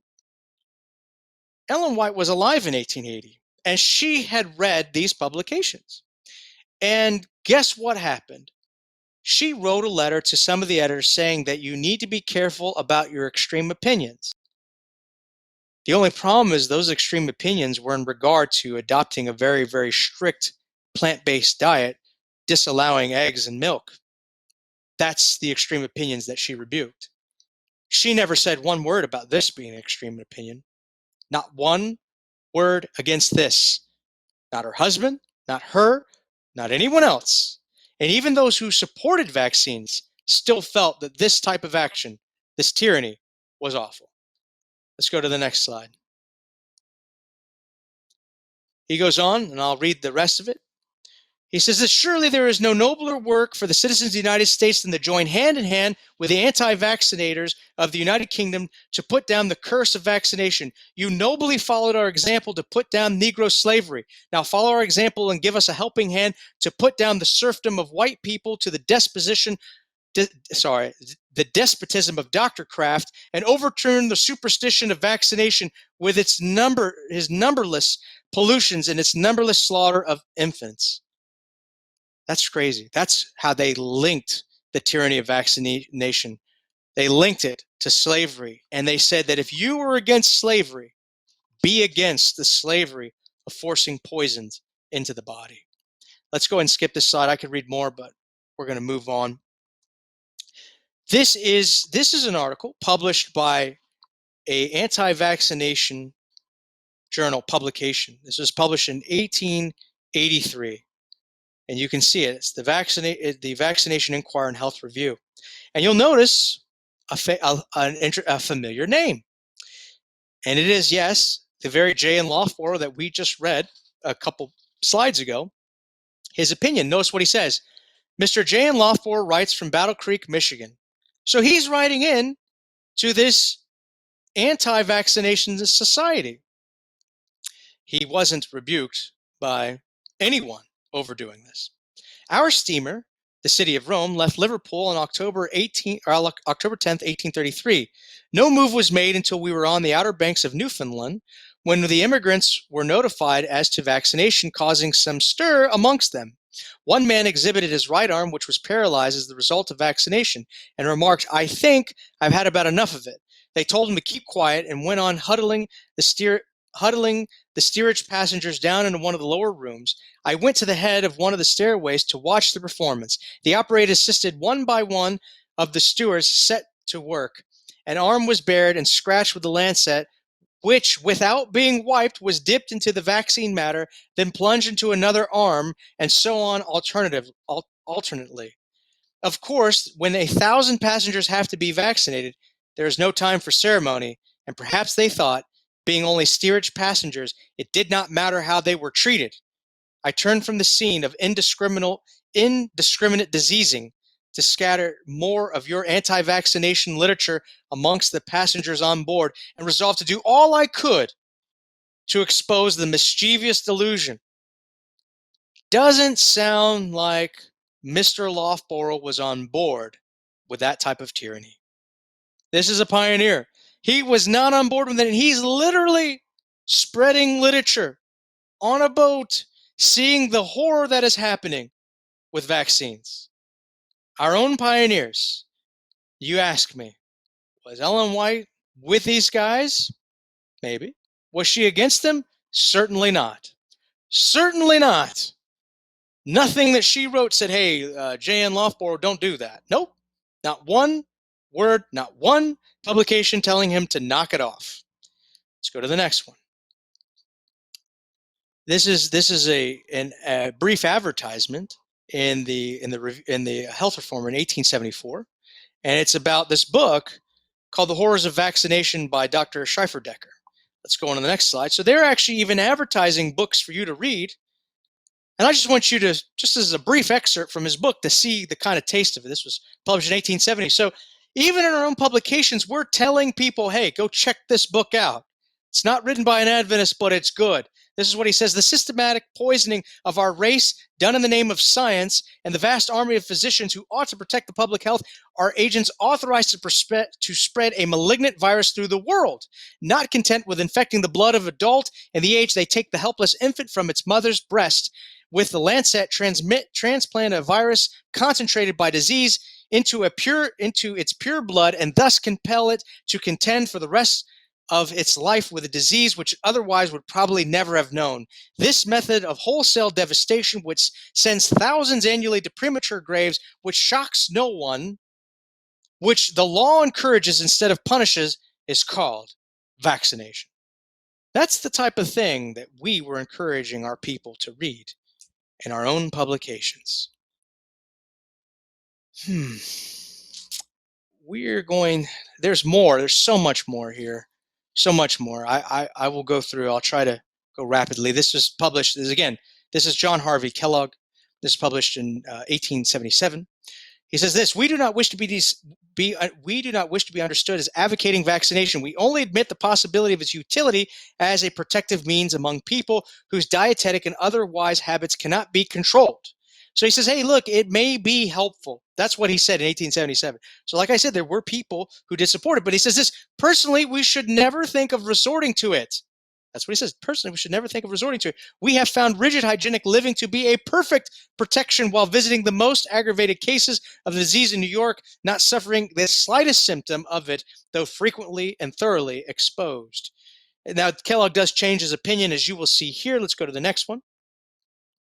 His opinion does change. It does get modified a little bit, but you will see that he still believes that hygienic methods are the best. He goes, it is admitted by all who are in any degree conversant with the subject that vaccination is not free from disadvantages or even dangers. Experience shows that very clearly it affords immunity only for a period of 8 to 12 years. It is settled beyond question that it may be the means of communicating the worst and most loathsome diseases when humanized lymph is employed, though this evil may be wholly avoided by the use of bovine virus, or that taken directly from a calf suffering with the disease. It appears to us that in all cases which vaccination is employed, only the latter kind of virus should be used. We have never known of any inquiry arising from bovine virus and think the evidence is very clear that smallpox may be prevented in this way by vaccination. So notice he's like, hey, it may be prevented by vaccination. This may actually be okay. But we know that it does transmit disease. We know that it does cause problems. We know this. He's trying to be fair. Let's go to the next slide. But notice how he starts to conclude. He goes to the next slide, and this is what he says. In some countries, vaccination is made compulsory law. This has aroused vigorous opposition on the part of those who are opposed to this practice, and at the present time, efforts are being made, especially in England and Scotland, to secure repeal of the compulsory laws. The anti-vaccinators are not wholly unsustained in their efforts. He doesn't call them quacks. He doesn't call them charlatans. He says they actually have very good points. Are not wholly unsustained in their efforts. Quite a number of eminent English physicians have taken a stand in opposition to the practice. Quite recently, a petition signed by several hundred physicians was presented to the English Parliament calling for the repeal of the obnoxious laws. It is probable that the benefits of vaccination on one hand that the benefits of vaccination on one hand, and on the other, its evils have been considerably exaggerated. So notice he says both the benefits of vaccination have been exaggerated, and so have been the evils. So he's saying, hey, look, let's just be middle of the road. The benefits are over-talked, and the evils in those days are over-exaggerated as well. But he says it may be considered as thoroughly settled, however, that vaccination with human virus, that is, with scabs or matter taken from the sore produced in persons by vaccination, should be entirely discarded, and that bovine virus alone, if any, should be employed. So there he is.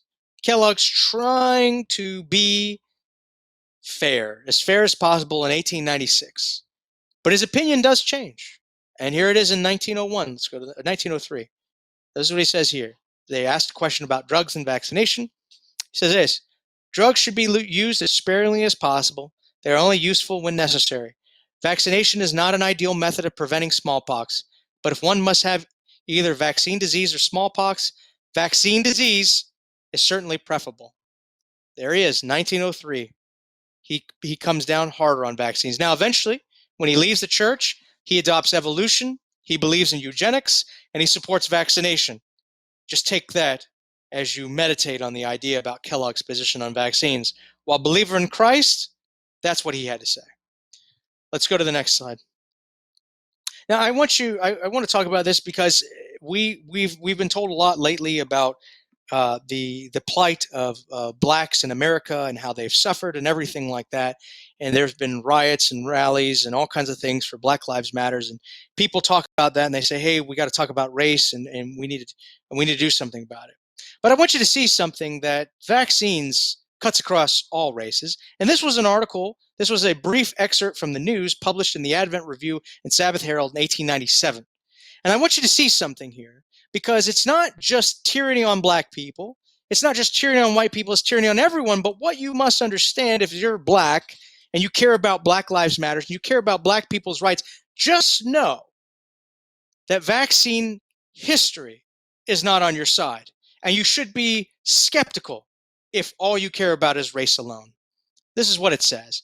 The authorities of Atlanta, Georgia are vaccinating Negroes of that city by force. And when they refuse to submit peaceably, and there seems to be a general desire among them to avoid being vaccinated, the physicians take armed policemen with them in their rounds, and the Negroes are caught at the gatherings such as weddings, dances, and courtroom assemblies, where they are held by the police until attendant physicians have vaccinated the entire company.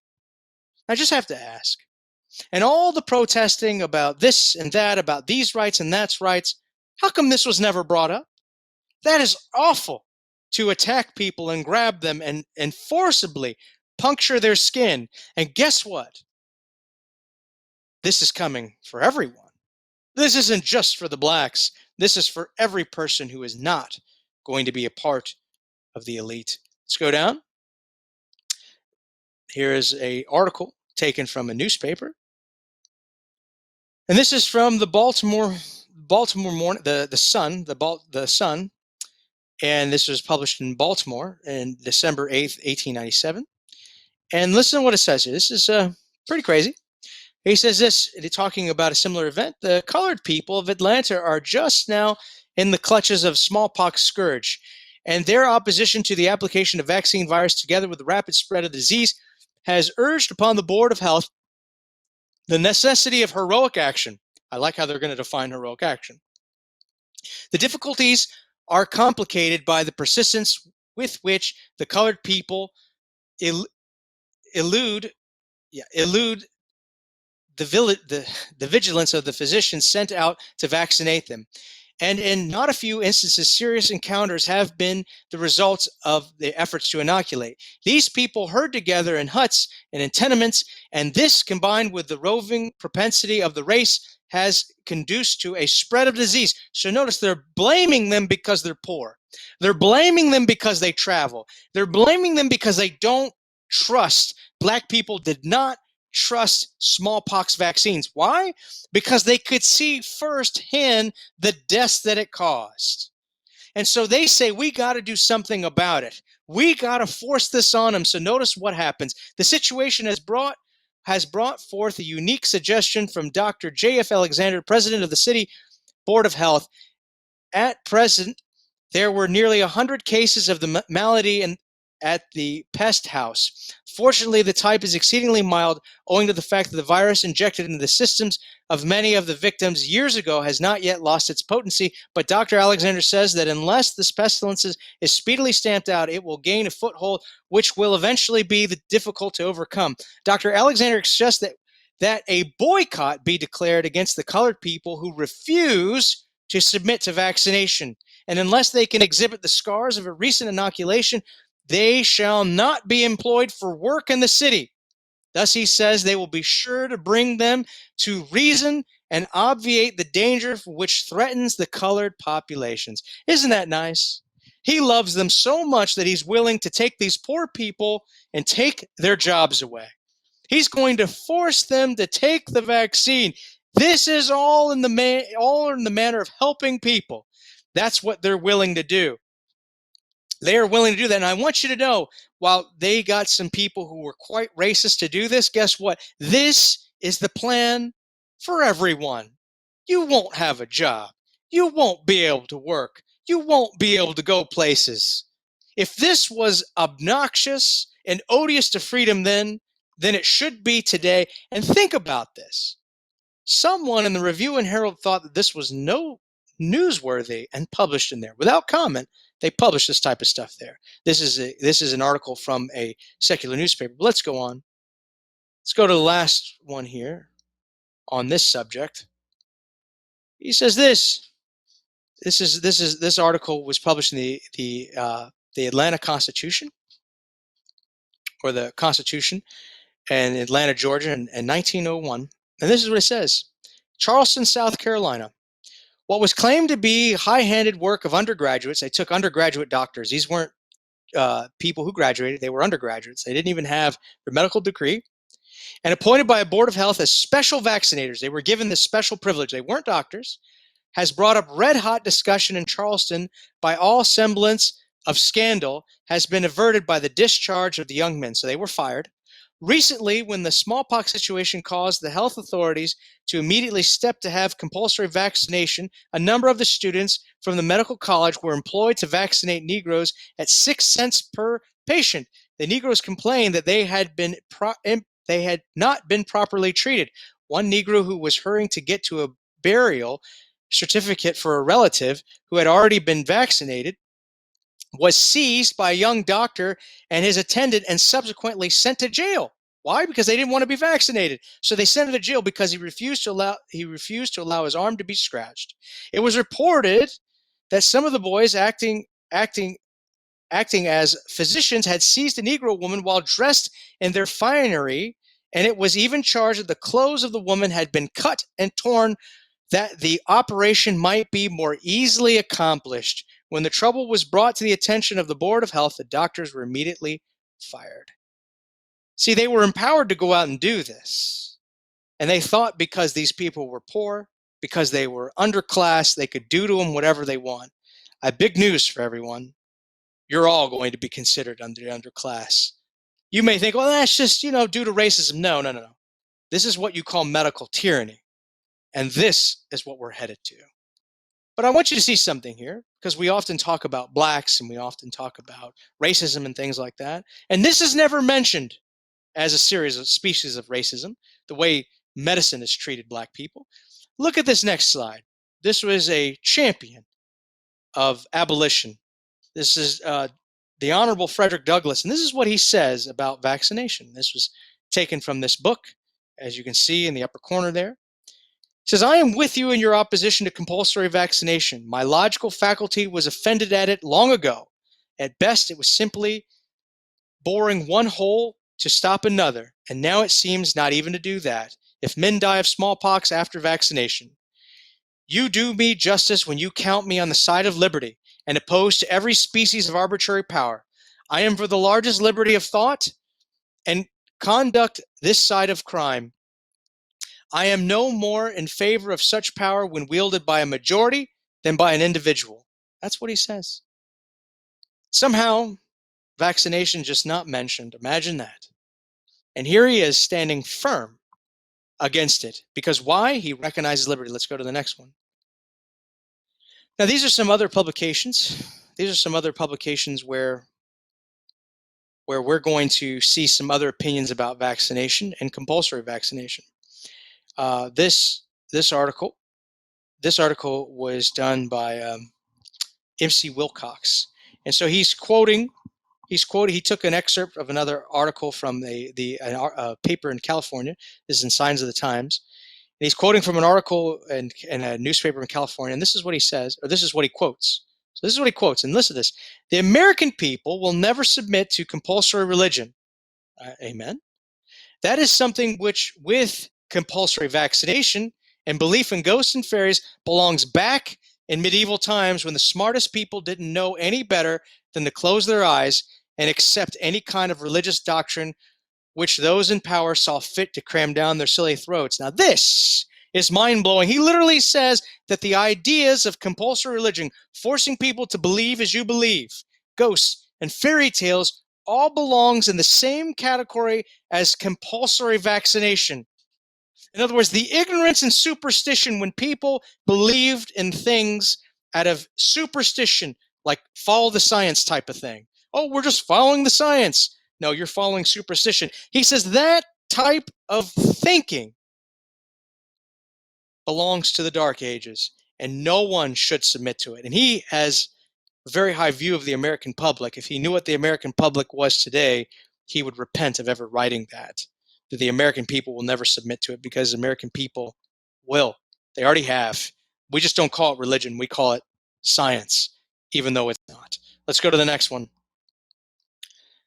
This is also MC Wilcox in the Signs of the Times. This is what he says, and he's quoting, he's talking about an incident that happens, and he gives his opinion in it. He goes, the Health magazine tells a strange story of an episode in the life of Atlanta, Georgia.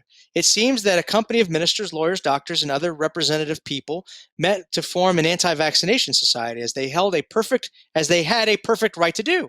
Now this guy is not against vaccines, but he is for liberty. So he believes that they have a right to have a society against vaccines. In the midst of the meeting, burst in a medical doctor, the city's health officer, with 8 policemen, who told the meeting that he did not approve of their work and determined to know whether they all had been vaccinated.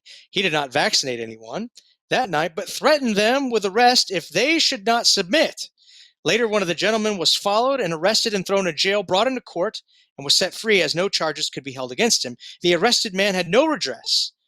We yet believe in so notice what he says. He says, this is his opinion, we yet believe in proper vaccination, but this is a shame. And yet this action lies right along the same lines of religious legislation clamored for before every parliament of the people, state and national. The sad fact is that such things as this of today will be forgotten by people in the rush of tomorrow. That is so true. While in the future they will be used as precedents by the promoters of religious and paternal legislation. In other words, he says, when people force you to put things in your arm, in your bloodstream, and threaten to put you in jail, they will use this same type of legislation to force religion down your throat. If you have no liberty of conscience when it comes to your body, you will have no liberty of conscience when it comes to your mind as to what you believe. And I think MC Wilcox is almost prophetic in writing that. Let's go on to the next one. This is Elder E.J. Wagner, and this is in Present Truth in the United Kingdom. And he's quoting from a doctor who was also a rabbi in London. He says this, he goes, Dr. Adler, Chief Rabbi of London, on the antiquity of sanitation, reference, of course, being made to regulations found in the books of Moses. Those rules given by the Lord himself when followed, produced the healthiest people that ever lived. Now notice there's a rabbi who's reading what Moses said, and he says, look, when you follow what God says in the books of Exodus, Leviticus, Numbers, and Deuteronomy, when you follow that, you're going to be very healthy. And that's what this rabbi says. And he says, let it be noted, however, that inoculation was not included in the list of preventatives of disease. So this rabbi doesn't feel that that inoculation was a part of perfect health. Instead, perfect cleanliness within as well as without the body, in sum of the whole matter, clean food, pure water, fresh air, plenty of sunlight, regular muscular exercise, and a clean conscience will ward off any plague known. It may be said that vaccination and inoculation have saved many lives. No doubt they have served a purpose and will yet do so among people who find that course easier than keeping themselves thoroughly clean. But to fill one's body with death as a means of warding off death is unscriptural and unscientific. Wow. Wagner put that in the Journal of Present Truth because he agreed with it. He agreed with it, that filling one's body with death is not only unscriptural, it is unscientific. That's what he thought. And this is in 1899. Here's Wagner again, and this time these are his own thoughts. This is what he says. He says, he says this, and you're talking about a case of leprosy that broke out in India due to vaccines. Oh, sorry, and he's this isn't his opinion. He's actually publishing an article from H.W. Hitt, a medical doctor. So he publishes this article. In India, you will often buy fruit which has been gathered by lepers. This is there is no segregation law, and the lepers can go from place to place as they please.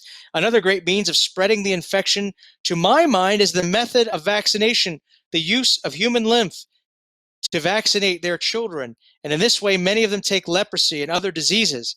An instance is recorded in which 60 out of 150 who were vaccinated in one district had leprosy within 2 years. That's awful. I sent a circular to a large number of physicians asking them to give me all the information they could regarding the number of cases treated in this way throughout their districts, and the results they reported were something awful. Many of them told me of children in their districts who had taken the leprosy by being vaccinated with human lymph. They take the lymph from the arms of beggars who are often lepers, and they do not stop to see if the person is free of the disease. There were 6 million children vaccinated last year, and none but God can tell you how many of them will fall victims to the disease from this cause alone. Now, what I desire is to go back there and establish a leper hospital where we can preach the gospel of salvation to these poor sufferers and take care of them and to show them how to live and do all we can to help them. A missionary in India some time ago wrote me, I know of no better way to do real missionary work than to work through a leper asylum. A Japanese said, in speaking of the leper work, it will do more for the cause of Christianity in Japan than anything that has ever been done. My people can argue as cleverly as your people about religion, but they know of no such love as this. Another wrote, there is not more Christ-like work being done, and a Buddhist said, only Christians could think of such a thing. So here he is encouraging people to go serve in a leper colony. But he's quick to point out that vaccination actually spread the disease to all these children. And we need to get there to take care of them because they're going to be suffering. And this was September 21st, 1899. Now, some people go, well, that didn't happen. Come on. Vaccination doesn't cause leprosy. Well, let's look at the next. So, we always get this. I always get how, hey, vaccination doesn't cause leprosy. It's not a big deal. This isn't going to this doesn't really affect anything. That's just negative anti-vaccinationist talk. This is published in the Kansas City Times, July 24th, 1893. So just so you know that everyone was noticing this, not just that guy. And the title of the article is Leprosy's Alarming Spread. Notice what the article says. This is not a pro-vaccine or anti-vaccine publication. If anything, it leans more pro-vaccine. In 1893, this newspaper says this: vaccination is admitted, though with reluctance and sometimes with apology, by the highest authorities to be capable of transmitting and aiding the ravages of this much dreaded disease. The authorities on the part of my case include Sir Erasmus Wilson, and I could go on reading. He goes on through all these names. I'm not even going to go on through all of them. And we'll skip all the way down. This is a case of jumping from the frying pan into the fire. Of course, pure vaccination virus is to be had in this country, is had in most cases, but in India, Oceania, Australia, and other parts of the world, the contaminated virus is found and, as subsequent observations show, is used. Mr. Williamson cites a number of cases observed in India. Some of them follow. There is much in the Bible that tells of leprosy and the various kinds of it, and many horrors. There is the well-known story of Naaman, who was cured by dipping himself into the Jordan. Other remarkable cures of the disease are recorded. But in the 19th century, no miraculous cures are expected. For this reason, civilization will do well to stand guard against this most dreaded of disease.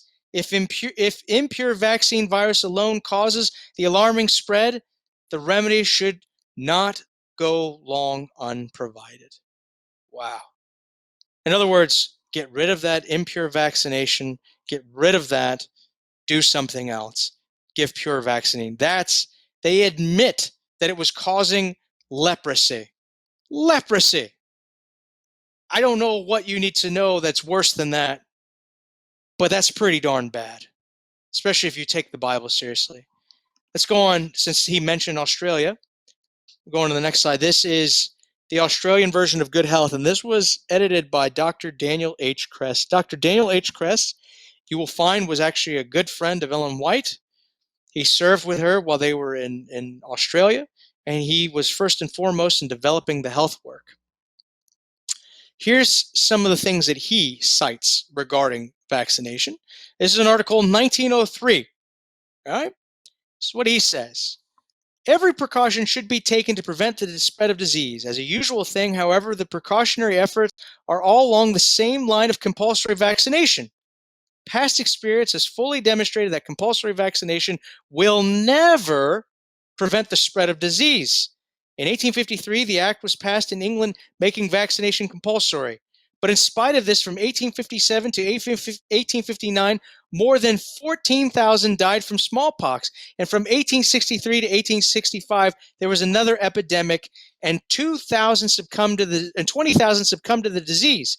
6 years later, in 1871, a third epidemic was responsible for 45,000 deaths. So he's basically saying, hey, if compulsory vaccination worked, why are all these people dying?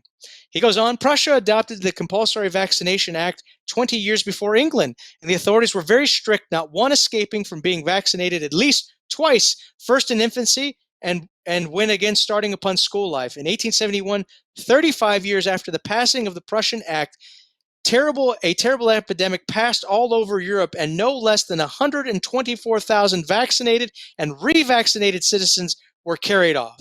This roused Prussia, and she began to look about her. She brought good water into her cities, introduced complete drainage system, and got rid of her rookeries, and had a model barracks built for her soldiers, and away fled smallpox. Sanitation did for Prussia what 35 years of compulsory vaccination was unable to accomplish. Smallpox is a filth disease. By getting rid of the filth, we get rid of the disease. It is recognized that improved sanitation has greatly reduced the death rate of consumption, typhoid fever, yellow fever, diphtheria, and the plague, and there was no vaccination for those things at that time. That's amazing. Amazing what he has to say. Let's go on. This is here again, and this time he is asked specifically, Daniel Kress, he's asked specifically what he thinks about vaccination.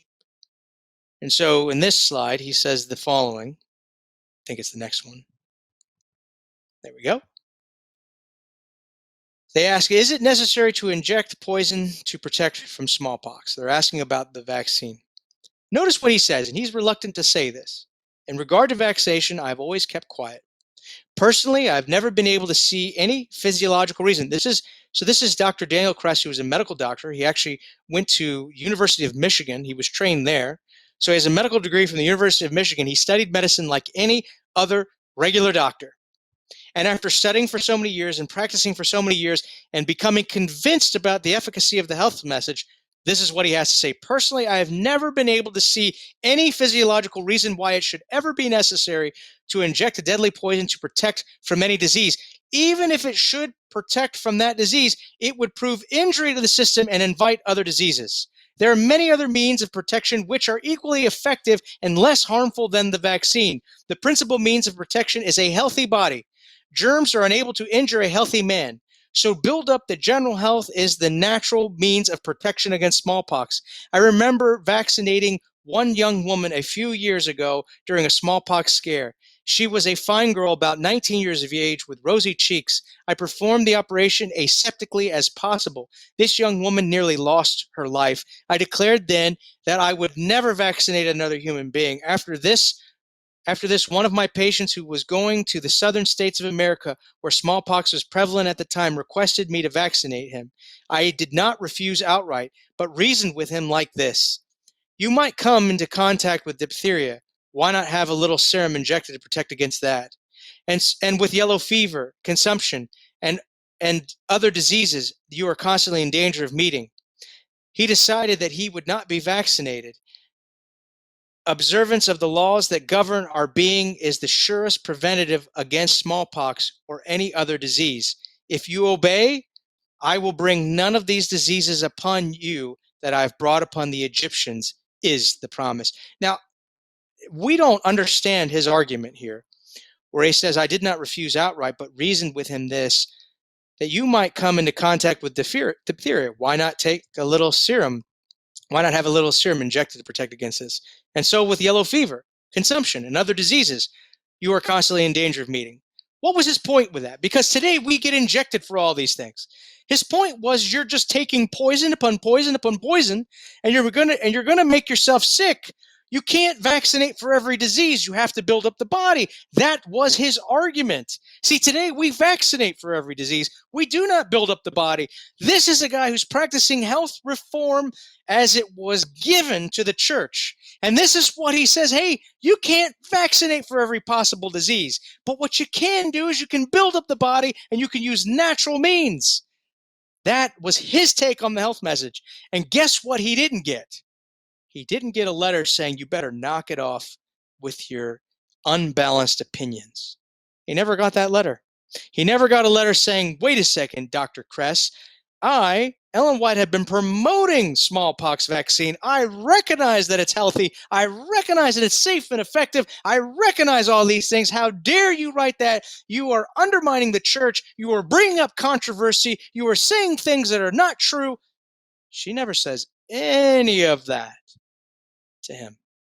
And she was a close associate with him. She probably knew exactly how he felt on that subject. And he was a leader in the health reform. Same thing with all those other quotes. Not one letter is written rebuking those men for their opinions on vaccination. Not one. And you got to ask yourself, well, gosh, if what they were saying was so bad and so false, being dangerous, causing people to not take the vaccine and succumb to the disease, right? That's what we would say today. If it was so dangerous, why didn't she, who believed, allegedly, right, believed in smallpox vaccination, why did she correct them? The answer is because this was not an issue to correct them on. No way was she going to correct them on that issue. We're going to go ahead and skip the next slide, and we're going to skip this one, and we're going to go to the next one. I want you to think about something here. This is Daniel Kress. And at the time when Daniel Kress is telling people to stay away from vaccines, and he's telling them that the health message is better, this is a picture of him, the cigarette as a physician sees it. He was actually an early pioneer against tobacco. He's actually famously known for attacking cigarettes. Daniel Kress, going around who doesn't want to vaccinate anyone, who believes in using hydrotherapy, diet, and building up the body, was a militant opponent against cigarettes and tobacco. His colleagues who wanted to vaccinate everyone looked like the guy who was holding the cigarette. Indeed, that is an advertisement from a package of cigarettes where they're showing doctors who are smoking. I want you to think about it. The doctors who were promoting vaccination at this time were lighting up because the industry was paying them money to look the other way. You think about that for a moment. Who would you have rather listened to? Who we considered an extremist today, who thinks that you can fight off the hydrotherapy, exercise, diet, nutrition, herbs, or the guy who is lighting up, who thinks that smoking's good and vaccines are good? That's really the difference. That's really the difference. One who going with industry, pharmaceutical companies, tobacco companies. I mean, literally saying that doctors choose to smoke Camels because they're good for you. Pretty interesting to think about. Let's go to this last article here. And this is to show the lasting influence of Dr. Kress. This is from Franklin B. Richards, who took up the editing of the Good Health in Australia, or Australasian Good Health. And they ask him this: do you believe in vaccination? While vaccination is not the ideal way of preventing smallpox so notice what it says: while vaccination is not the ideal way of preventing smallpox until hygienic conditions are better, then at the present time, in some localities, it seems expedient to be vaccinated. For young children who are kept at home and properly fed and cared for, vaccination is, as a rule, unnecessary. So even after Daniel Kress had left good health, Australasian good health, his influence was still felt by the physician who took over after him. And he even felt that if you eat well, take care of your body, smallpox can't do you any harm. It's unnecessary to get vaccinated. You think about that for a moment. You see, when the church says in the review that Ellen White supported vaccination, they're absolutely wrong. As a matter of fact, they're ignoring all this history that I've shared with you. And there's even more than this. There's more than this. They're ignoring all this history. They're ignoring the letters. And they're hoping that you'll never do your research, that you won't follow up, that you won't hunt down these articles, that you won't read them for yourself. They're hoping that you're just going to follow along to get along and ignore this issue that people felt was tyranny over the body. If you believe that it was okay for Daniel to eat the food because the king told him to, then roll up your sleeve and get vaccinated. But if you believe that Daniel did what was right, honoring God by not having food which would eventually enter his bloodstream that was unclean and dishonoring to God because he trusted in God to make him healthy and smart and give him honor among the Chaldeans, then by all means, do your research. Don't go along to get along, and don't be a follower. If we look at this, this is a classic case of this proverb. Let's go to the last and final slide. The last one. The first one to plead his cause seems right until his neighbor examines him. I'm examining my neighbor. I love my church. I love the people in it. But in this instance, we're being misled. The notion that Ellen White was vaccinated and promoted is an equivocation of facts. It is a complete misrepresentation of what actually happened. And it is ignoring evidence to the contrary. You don't have to believe me. Do your research prayerfully. And whatever you choose, whether you choose to be vaccinated or not, you do so with a clean conscience as one who stands before God. But don't just keel over to the mantra, follow the science, and follow everyone else. When you stand before God, you're not going to be able to tell him, I followed the science. When you stand before God, you're not going to be able to tell him, well, I listened to this pastor, or I listened to this leader. You're going to stand before him as an individual. So you need to act like one.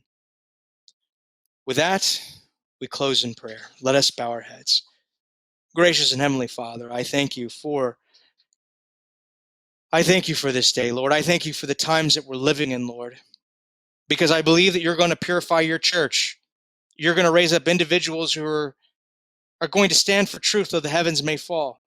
You're going to raise up individuals who will be willing to put life, limb, and safety on the line because they believe in the things that you teach over the things that the world teaches. Oh, Lord, please help us to be those who do not dishonor your name. Please help us to be those who, like Jerome, Huss, stand true to duty as the needle to the pole. Please be with us, Lord, and thank you for all those who have listened thus so far. May they consider these things in their hearts, meditate on them, pray about them, and come to a conclusion that is in harmony with the light that you have given us. In Jesus' holy name we pray. Amen.